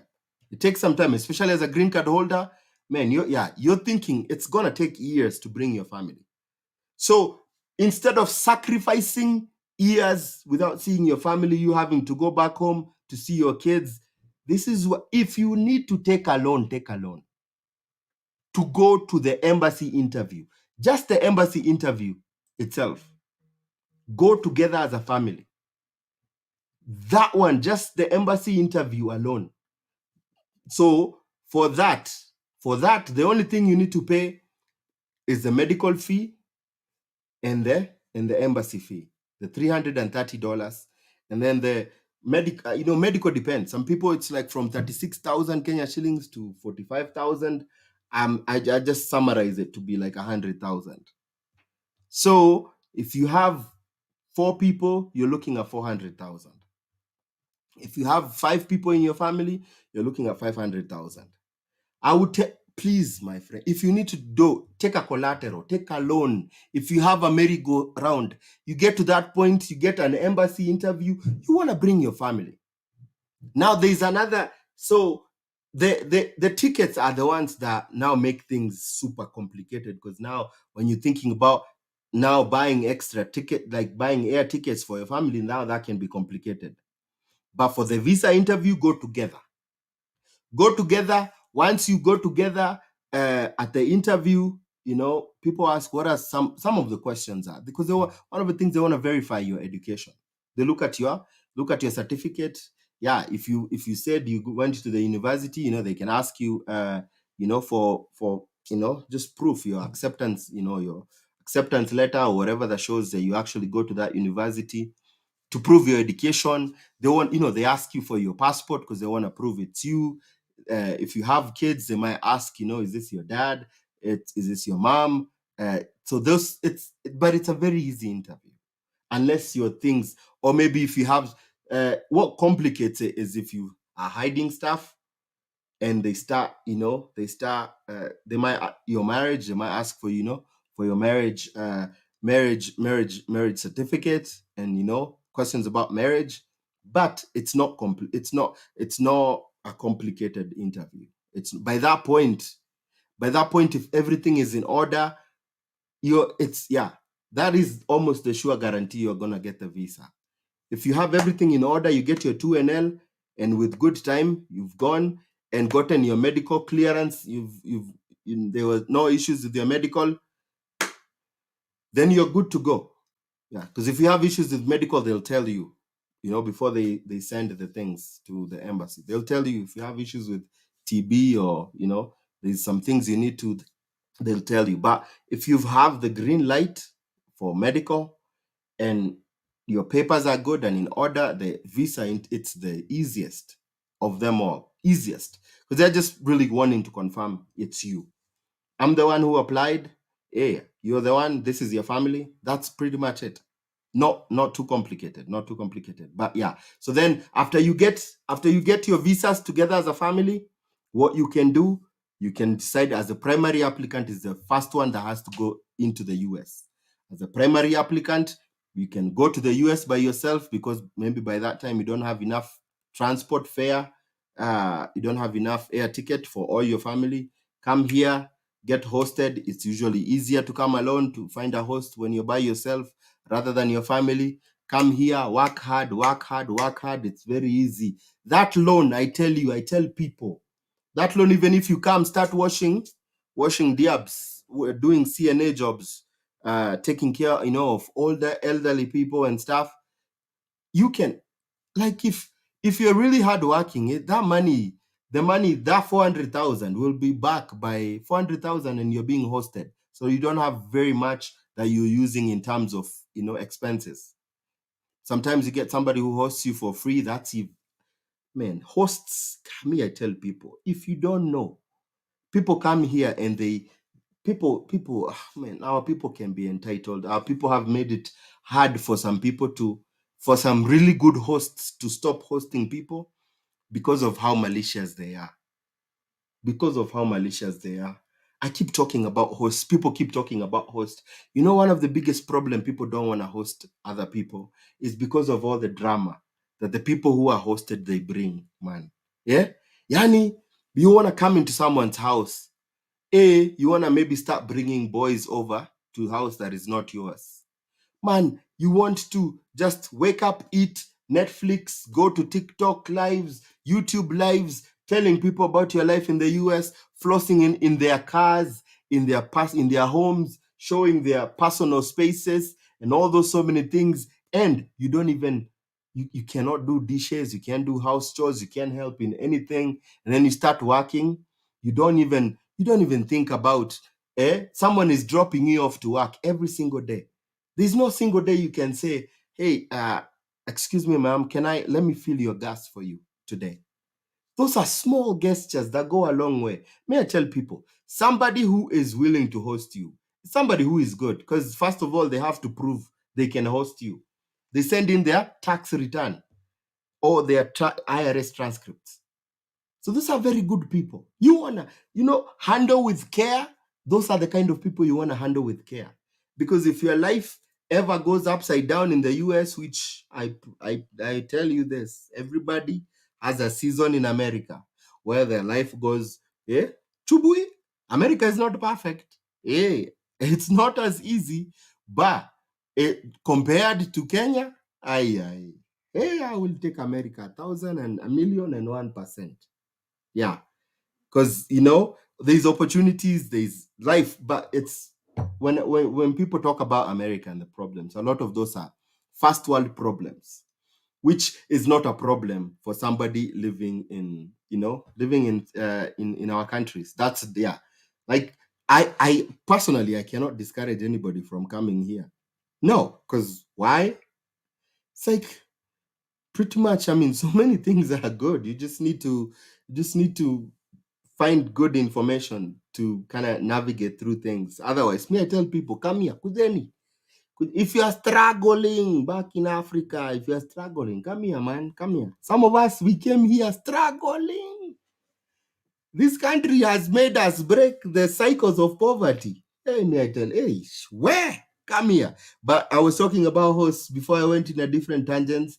Man, it's be good people. Because then if you leave a host with a bad taste in their mouth, that host closes their doors to ever hosting anybody else. So you've spoiled for the next person coming. It's don't be that person. Don't be that person that you get to a home that you're hosted, and then you start drama, start bad mouthing, exposing their secrets, to people out here. It's not good. This person has opened. If you've ever hosted, you would know. For somebody to say, I will host you, first of all, they're taking on a financial burden. Financial burden because they have to take care of you financially. I have to, whether it's, going and getting your social security cards and all those so many things, applying for jobs, taking you to jobs, that's a sacrifice I have to take. You're burning my gas. Obviously, I have to take you to all those places. It's an inconvenience. I have to go outside my way to help you do that. The other thing, you're coming to my home, I will want to feed you, I want to feed you and clothe you, because obviously you're coming to the US and, you want to go shopping and maybe you don't have that money. I'll you're giving up to do that. So you'll be able to do that as a host. To be a host, it is a burden financially. Because then all of a sudden you have, and you get I'm not gonna be tribalistic. I almost was I almost was wanting to say something that was no. But yeah, you get somebody with a big appetite. Yeah. This person can this person can bomoa food like they can bomoa food like like a bad person. That means your food budget is like this. Yeah. And then you find, hey, man, these people, man, it's like when you host them, they used to take showers like this. And then but people I host are actually good. So we've talked through this. So they've known, they know I do content and stuff. This is things I've told them. The people I host are actually very good, very good, very good people. Awesome experience with them actually. But that's the time. I'm just talking about experiences I've had from other people who've hosted the people. It's like, this person, when they were back home, yeah, shower was, this. If you know this, then hey, man, hey, if you know this, you know what I mean. Yeah. It's the bucket, and because there's no shower. And then you come to America, where? And you go in and you find this shower. Oh my la la. And you open, it's hot water that you can make warm. This person, they used to take 2-minute showers. Man, if you've grown up in poverty, you know about passport, and it's like you finish quick and go. Yeah. But no, they start taking 30 hours to an hour shower. Yeah, because it's the first time, and you wouldn't fault them. It's the first time somebody is, getting that. So, let them enjoy. Let them enjoy. But I'm just saying is that uses up. That's money. That's water. That's heat. It costs money to host people. And that is the other component people don't think about when they think about hosting. It's not just, oh wow, wait, just host me. Nee. No, I'll take care of myself. My friend, you come here, you don't have a vehicle, you don't have nothing. You don't have a vehicle, you don't know where to start. You don't know America. And you expect me to be like, oh, I know, I'm not going to be my friend. Then I'll be a very bad host. And then you'll go bad-mouthing me. So for somebody to host you, they have to be open to doing these things, because you might not be aware of what waits for you here. But all these things have to be done. Somebody will have to take you to somebody will have to take you to the social security office to get your social security card. That time comes that you'll want to, I'm going to work, I'm saving some money, I want to buy a car. Yeah. Who is going to help you if maybe you've never had a vehicle in your life? You've never had a vehicle in your life. This is the first time you want to buy a vehicle because of the convenience. Vehicles here are necessities in America. So you'll need somebody to help you, teach you, train you how to drive, prepare you for the driving test. You'll have to use their car to do driving. These people, imagine. And these are two people who, right now, even without you, they are very busy working. Some of them have families. And now they have to inconvenience themselves so that they can fit you in their circle. That's why I tell people, man, when you get somebody who can host you, respect that person. Because you might not understand. When you will understand is when, this is very interesting. People don't actually understand this until they start to live by themselves. And then you start to realize, wow, bills are expensive when you're paying them by yourself. It's like, oh my gosh. Because being hosted, you don't see any bills being paid. Or you're just enjoying the internet, the high powered internet, yeah, the cable, the good food. Yeah, you just think it's normal. These things just bring themselves here, And yeah, you think these things bring themselves here? No, my friend, these things cost money because nothing is free in America. So I keep reiterating this so that please, please, please, when you guys get hosted, leave good experiences. Because when you leave bad experiences, you close the door for people who are good hosts that would love to really come. Because it's so good to be hosted. Can you imagine showing up in America and your host ghosts you? You have no idea, because I've told you these stories before. Somebody shows up in an airport. The host, mteja wa nambari, the mobile subscriber cannot be reached. The mobile subscriber cannot be reached. You don't hear. They block you off their social platforms, and you are in you are in JFK. Yeah? JFK Airport, New York. You have no idea. Where do I start? Where? Yeah? People who have had that experience can tell you the importance of a host. Even if you have money, you can imagine just land. Sometimes it's so good to have somebody who will orient you to life in the US. But some people have money, they are well traveled. You know, I'm not talking about those people. I'm talking about the people who you've never been to the US, you don't know about the culture, the way of life, the way people are here, how things run, and all those so many things. And you need somebody to kind of guide you. Hosts are so important. I cannot say I cannot say more than that. So be good, man. Be good. Be good. Skincare by Karemi. Hey, man, my saliva is almost gone, and you guys are not even liking. You are not liking the videos. You are not liking the videos. I mean, the way this thing is going, my guy, I don't see us covering the topic that I came here to cover. That's why sometimes I like to do videos and premiere them, because then I can actually do videos.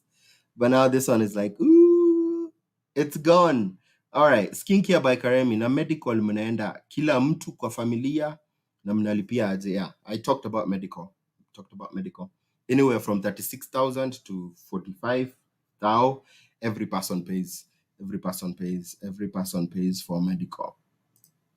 And Derek, for how long can I live my beneficiary before coming back for them after winning? I think we talked about that. So yeah, the good thing, I think I got sucked in the host topic, but go to the embassy together, get your visas together. You have 6 months to use those visas. So come to the US, hustle 2, 3, 4 months, then pay for the air tickets for your family to come to the US. By that time, hopefully you've saved up enough money to, get a vehicle that runs, and maybe get an apartment, your first apartment.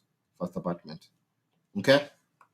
All right. And then you want to make sure the visa is valid for 6 months. So you want to make sure they come within the 6 months. Otherwise, there is another one, follow to join, where you go to the embassy yourself, and they schedule a different interview themselves. So that's risky, because visas might end before they actually get the next the appointment for them. So you can go to the embassy yourself, do the interview, come to the US, and then your family can go to the interview at a different time. This is maybe you're in the Gulf, you're in another country, in Europe, in the US, and your family is back home. You can do the interview and then schedule for your family to do a separate interview in a different day in whatever country that they're in. Okie dokie.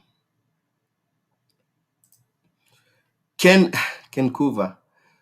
Thanks for the great content, bro. We are permanent resident in a waiting bay. In Jesus' name, yeah. Amen. I'm excited. You know what I'm excited for? I'm excited for somebody here who is watching me, man. Been following me very diligently, getting information.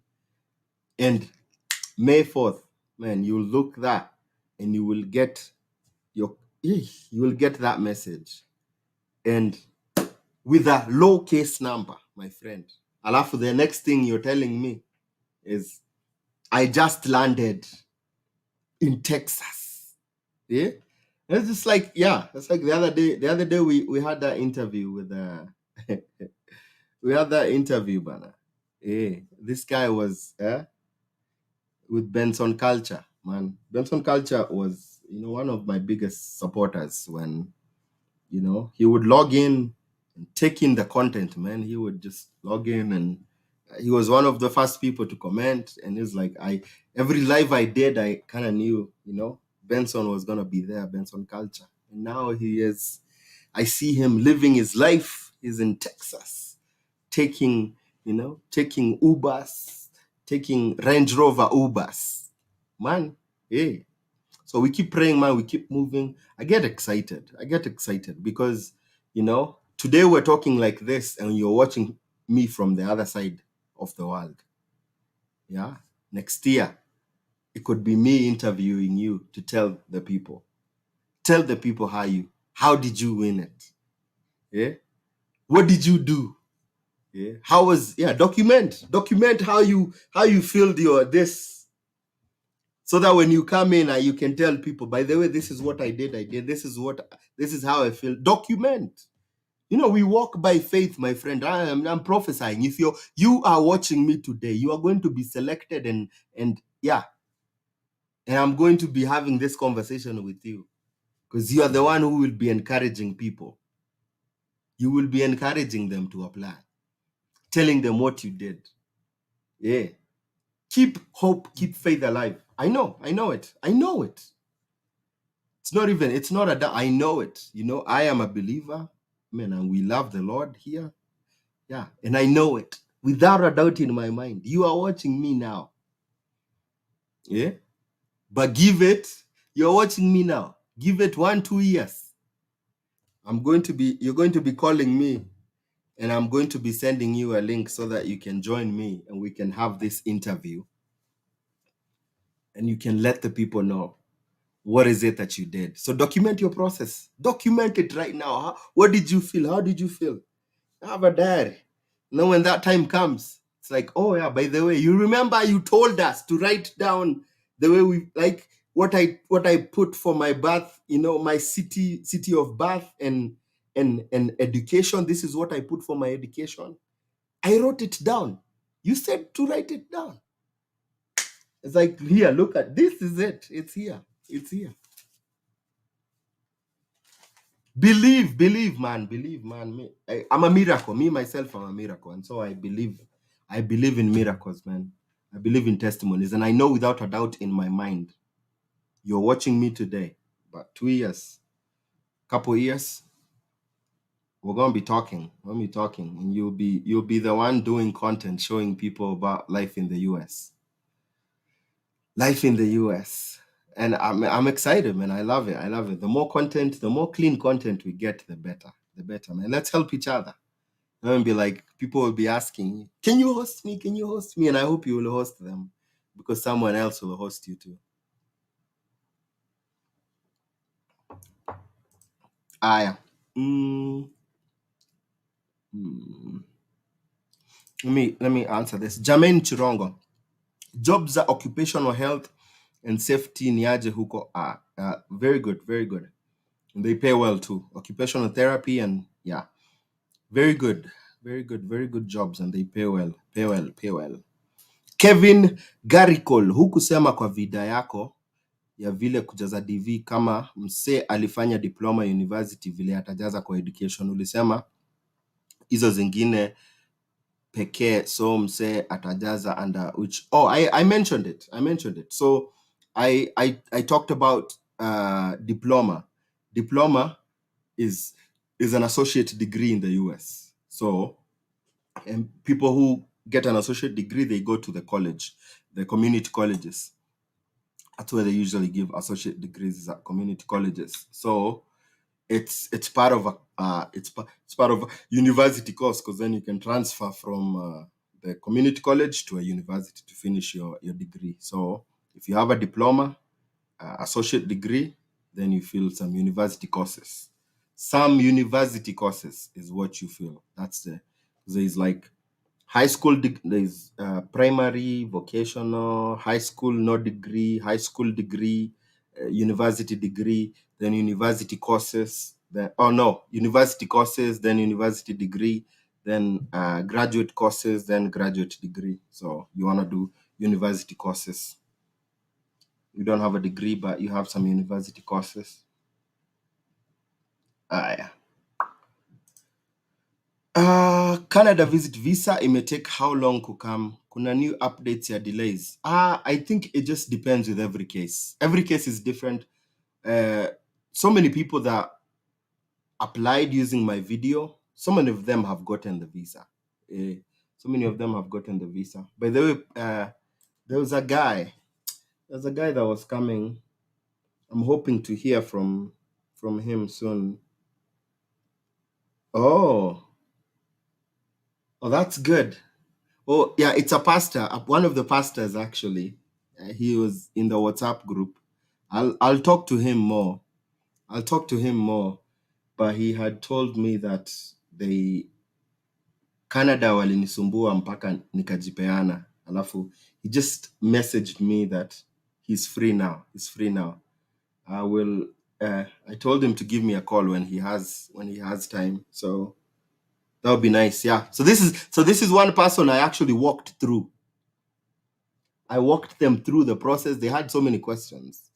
And I personally, he was calling me with voice notes. No, like on Telegram, he would send me this long voice notes and I would send him voice notes too. So, and he was flying yesterday. He was flying, and that's from that video. But also from that video, so many people have already come. So it does depend the area that you're going, the province you're going depends, but also I think your case depends. If your case is maybe not straightforward, then it might take some time. Yeah. Francis Mwangi, hi, when I applied for a visit visa to Canada but did not go through, how long will it take to reapply? Kindly advise. That's it really does depend with you. If it's the same process as when you get denied, then when you reapply, there has to be a big change to your situation for you to be confident to say, I'm going to apply again. So, maybe you're coming back with a better bank statement, better work, better ties and stuff. So you have to have something substantial change before you reapply again. You don't just reapply to reapply. Okay. You reapply with a better bank statement, more ties, and a better reason why you're coming to Canada. Yeah. Yep. Why is it that Canada doesn't require a visa interview in the embassy? It's a preference. They prefer to do it that way. US prefers to do visa interviews, person visa interviews. Oh, Cisco, thank you. Thank you. How much should I have to get it processed? I think I've talked about this so many times. Yeah, there's a good video here that talks about how much. So yeah, pretty much 50 for embassy, 50 for medical, and then another 40 for the printing the green card, and then like 100 and something for your air ticket. 100K. Mover real, so many questions. Mover, kama uko na mtoi ex marriage akabadilishwa majina, hana yangu, like nikimtaja kwa application kuna shida? No, if it's your child, it's your child. Changing name doesn't make a child not yours. And Derek, do they require primary certificate? No, they don't require primary certificate because the minimum requirement is a KCSE certificate. If you don't have a KCSE, you have to have experience.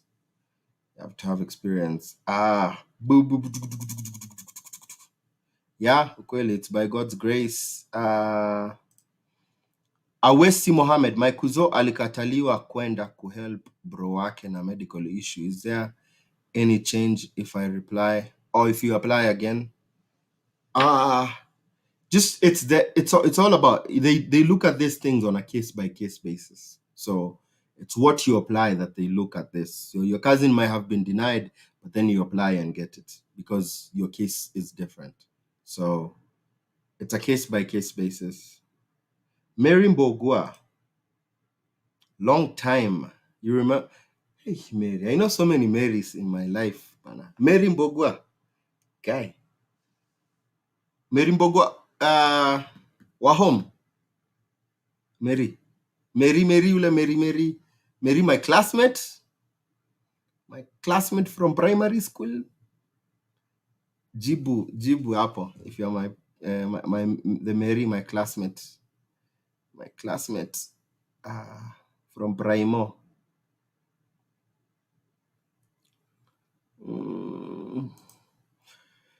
Juma Rashidi, can you get married after winning the DV lottery?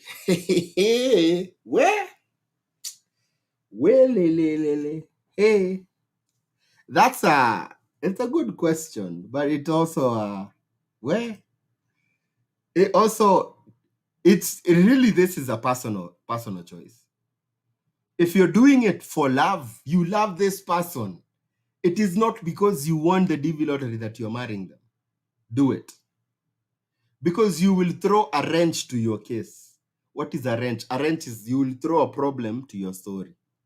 Can you imagine being single? You've won. Yeah? If you would have gone single, your case would have been straightforward. You get your visa, boom. And then you decide to marry in between you checking your results and when you go to the interview. And then you go to the interview and they are doubting your marriage. They're trying to say, can you prove this marriage is? You did not just marry so that you can bring her. She did not pay you, my friend. And then, something just, because these people, they do behavioral and stuff. All of a sudden they say, we're denying you the visa because we don't believe this marriage is legitimate. My brother, now let me ask you, do you want to be in that situation, man? So if it's true for you're doing it for love, do it. Do it before you even find out. If you're doing it for love, you don't have to wait until the results come out. The results come out next May. You can get married after, so feel it's gonna be closed November 7th. Get married. Get married December, January, February, March, April. That's like before the results came out, so it makes more sense to do that. But then you got married. You got married May 10th. You got married May 5th. After looking at the results, you got married the next day. Hey, Mimi, sometimes I say, if you love somebody and it's like, hey, let me first get it. It's sometimes better safe than sorry. Let me first get it. And then I will file a petition for you to come with a spouse visa. Yeah, because either way, it might take some years for that to be processed, but they'll still come, but you'll still be in the US making money, changing your life.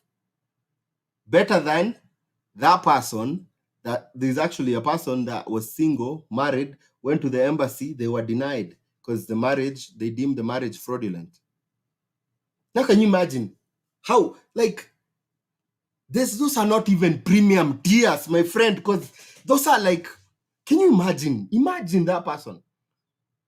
Guy, I want this thing. God brought this thing for me.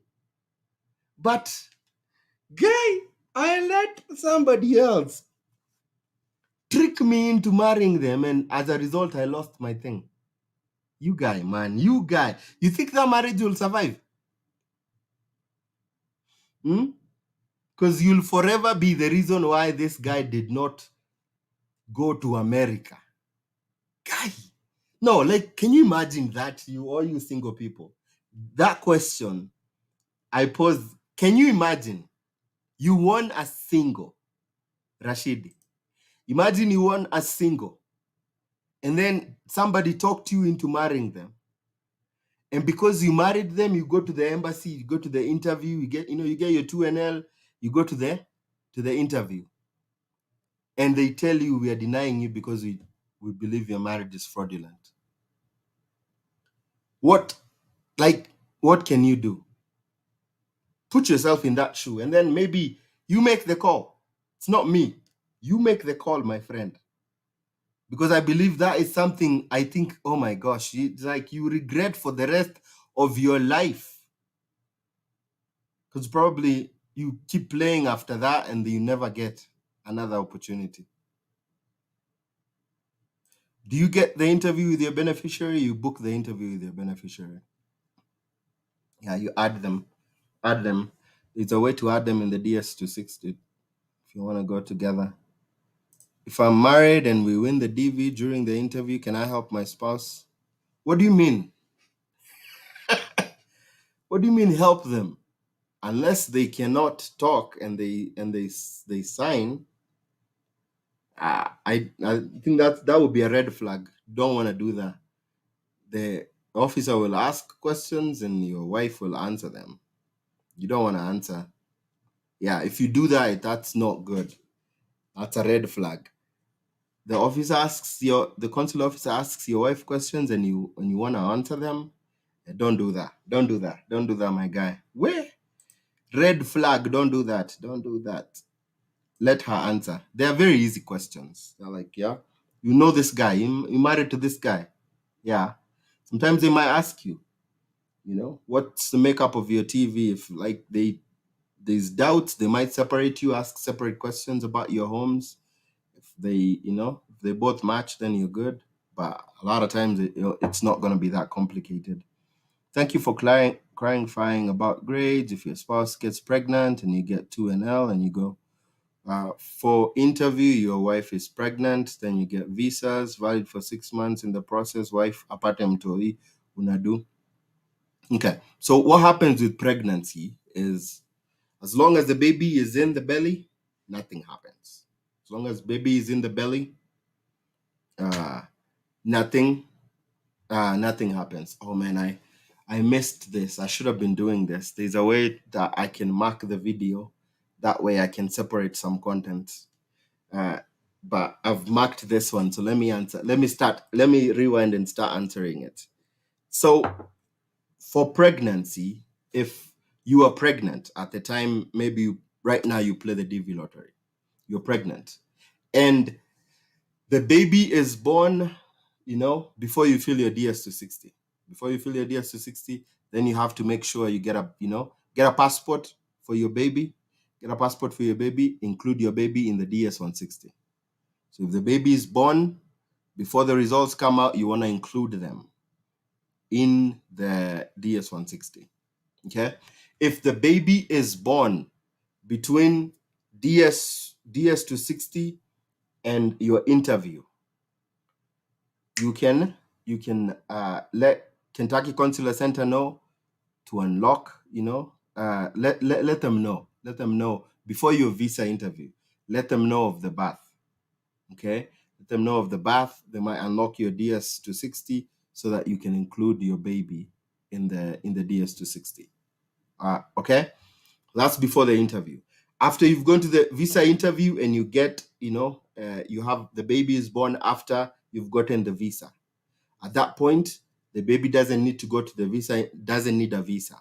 At that point, the only thing the baby needs is a passport. So you have to get a passport for your baby, and then you can travel together. So you don't need a visa, you just need a passport. If your baby is not born until you land in the US, there's nothing you do. There's nothing you do, and your baby is born here. Yeah, your baby is born here. So the main difference is, if your baby is born after the visa is issued, then you don't need a visa. If your baby is born before your visa is issued, before your interview, you have to notify Kentucky Consular Center and include your baby in your application. Let them know of that. Hopefully that was clear. So yeah, but as long as The baby is inside the belly, nothing to do. You don't have to write anything. You don't have to say you're pregnant or do anything. That's it. That's it. That's it. That's it. That's it. Oh, so nice now that I can. Oh, this is gonna be so good now because I can. Sometimes I do lives and I'm talking about so many different topics, and some topics I talk about them so much and they're like so good, and I'm like, I wish I could cut this and post it because sometimes I don't have enough time to go back and look at those. But now there's a way I can separate those segments.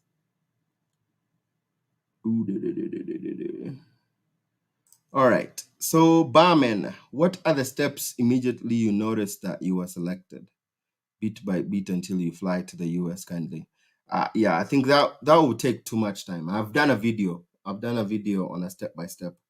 I've done a video on a step by step. If you go to the playlist, the DV Lottery playlist, I can show you here where you can go listen to it. Playlist is a good place for people who if you're concentrating on a certain visa. I've done this to save people the headache of having to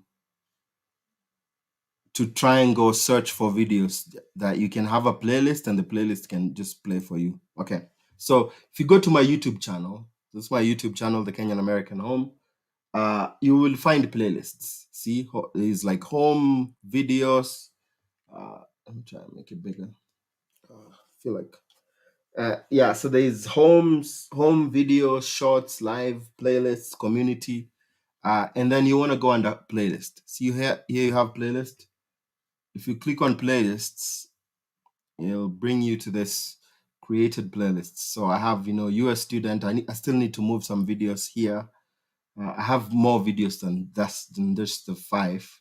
There's a US visitor visa. If you just want to learn stuff on visitor visas, there's 54 videos. Canada immigration, 43 videos. DV lottery, 56 videos. Oh man, I've done so many videos on the DV lottery. So if you go and then if you're looking like for remote jobs, there's USA jobs and business ideas. This is where I have the work visas too. So if you're looking for H-1B visas and all that, cruise ship jobs, jobs like I've brought people who've talked about Japan opportunities, Australia opportunities, Europe opportunities. So au pair, I brought a lady to talk about the au pair Europe.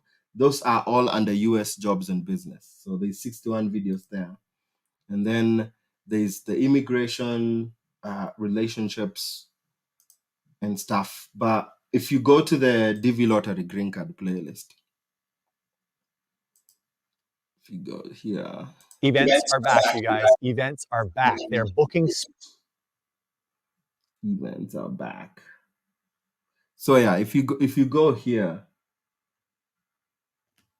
you look through the videos. So it's like 56 videos, but there is DV Lottery Green Card process yote mwanzo mpaka mwisho. It's 36 minutes, 55 36 minutes. It says DV Lottery process, mwanzo mpaka mwisho. That's the video, and I kind of walk you through the whole process from the beginning to the end. So just go check it out. It has all those. And then if you want to fill the DS-260, there's a video here that says kujaza DS-260. But otherwise, there's so many videos, man. There's so many videos on checking photos, what's a low case number, questions and answers, documents you need. If you don't have a high school degree, if green card questions. I've hosted a number of DV lottery winners that is in that list. If you win in the US, and you're out of status, how to get cheap flights. If you won the DV and you're waiting for the interview, stories about hosts, all these videos, why your visa will be denied or disqualified, if there's a second selection, and blah blah blah blah blah, and so on and so forth. So many videos. Check that out. It'll give you the whole process. Give you the whole process. Watching you live from Poland. Hi Edwin. Edwin Kim watching in from Szczecin. What? Yeah, Poland. We just know Poland. Oh yeah. Tishbit Electrical says people are sharp in Telegram. You're training for 2026 DV. Yeah, that Telegram people, man, people they know a lot. They know a lot, and it's nice to have a channel where people can exchange, share good information. Whoa. D. Kevin says, I was asked 15 questions and was granted. I was not asked for any document, but what she was checking is my consistency on the info I was giving. Kevin, are you talking about the DS-160? Was it a visitor visa? Kevin, congratulations, by the way. Congratulations. Wow, that must have been a long interview. 15 questions. Where? You probably turned the situation around. It probably didn't start well, but then maybe you got better and you convinced her to give you the visa. That's like the longest I've ever had anybody ask questions. 15 questions. Wow. That's a lot. Masi Mungai. Hello, and how are you doing? Applied jana but niliona wanaongeza light on the background, but when they check with DV photo checker inasema iko poa. Because nilipata wasiwasi. I don't think I get your question. But I mean, it's looking at the photo, just making sure your photo is clear. There's no light in the background. If your photo looks good and it's it passes both the DV photo tool, it passes the the photo checker, then you're good. There's nothing much you can do.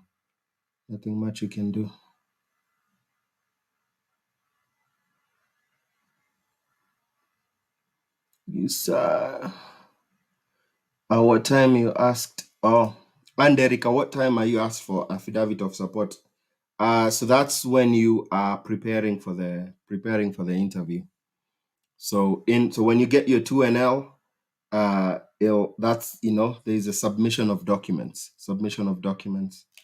I think they used to ask for them ahead of time, but like the affidavit of support, I know the affidavit of support for family members is done.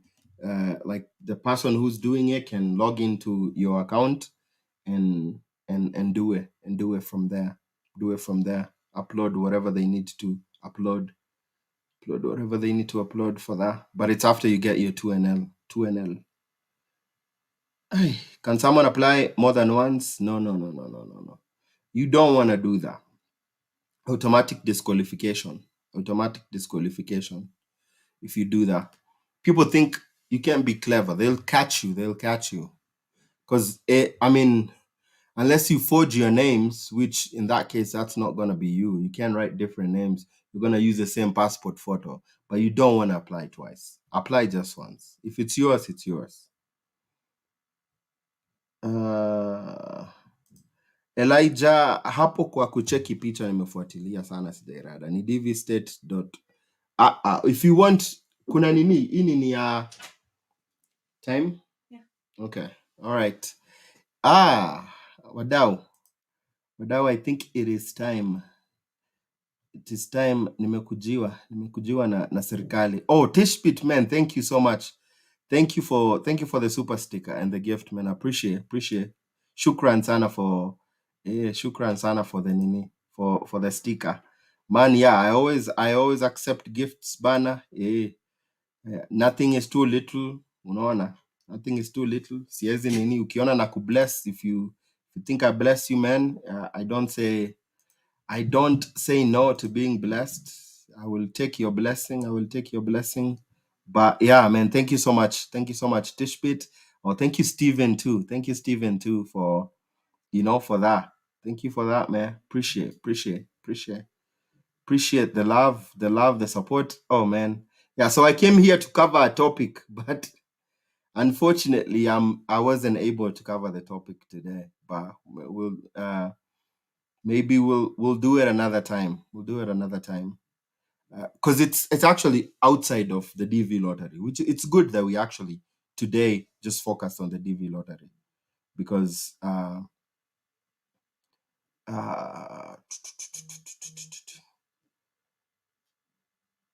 oh, Mirimbogwa, okay, Mirimbogwa, I saw your comment. I am Francis. Too much light, as in lighting your studio was too much. Kidogo nikai light skin. Yeah, don't, as long as your picture is not distorted, they can tell your skin color. Too much light is distorting your picture has to be clear, and it has to be you in the picture. So there's if it's too light that you're looking like a white person and you're actually black, then that's a problem. But if it's light enough to show your face, then then that's good. That's good. That's good. That's good. That's good. Aya, wacheni wadau, wacheni nikimbie nisinini. Wacheni nikimbie. Let me run. But otherwise, man, thank you so much. Thank you for the love and the support. Hey, man, share this video with somebody that you think might be able to use the information. Otherwise, man, I always pray for you guys. You log into I pray for everyone that logs into my channel that, God will meet you at your point of need. God will meet you and open that door that you've been waiting for, man. So we celebrate people here. We don't feel bad that, no jealousy, envy, man. When we see you blessed, man, we clap for you, congratulate, because we know we're next. We know we're next, man. Let's pray for each other as we're going through this process, man. That Telegram channel is it's very good. I don't think there's not I haven't seen negativity. It's mostly been good vibes, So just jump in and contribute, learn, share. It's a good thing to brainstorm and share and grow together, man. Otherwise, man, I love you guys so much, and man, praying for you, always do, and love you all, yeah. Na sini hivyo, sini hivyo, na kamenyuria, yeah. Haya wazee, fiti man, bless up maze, bless up, blessings.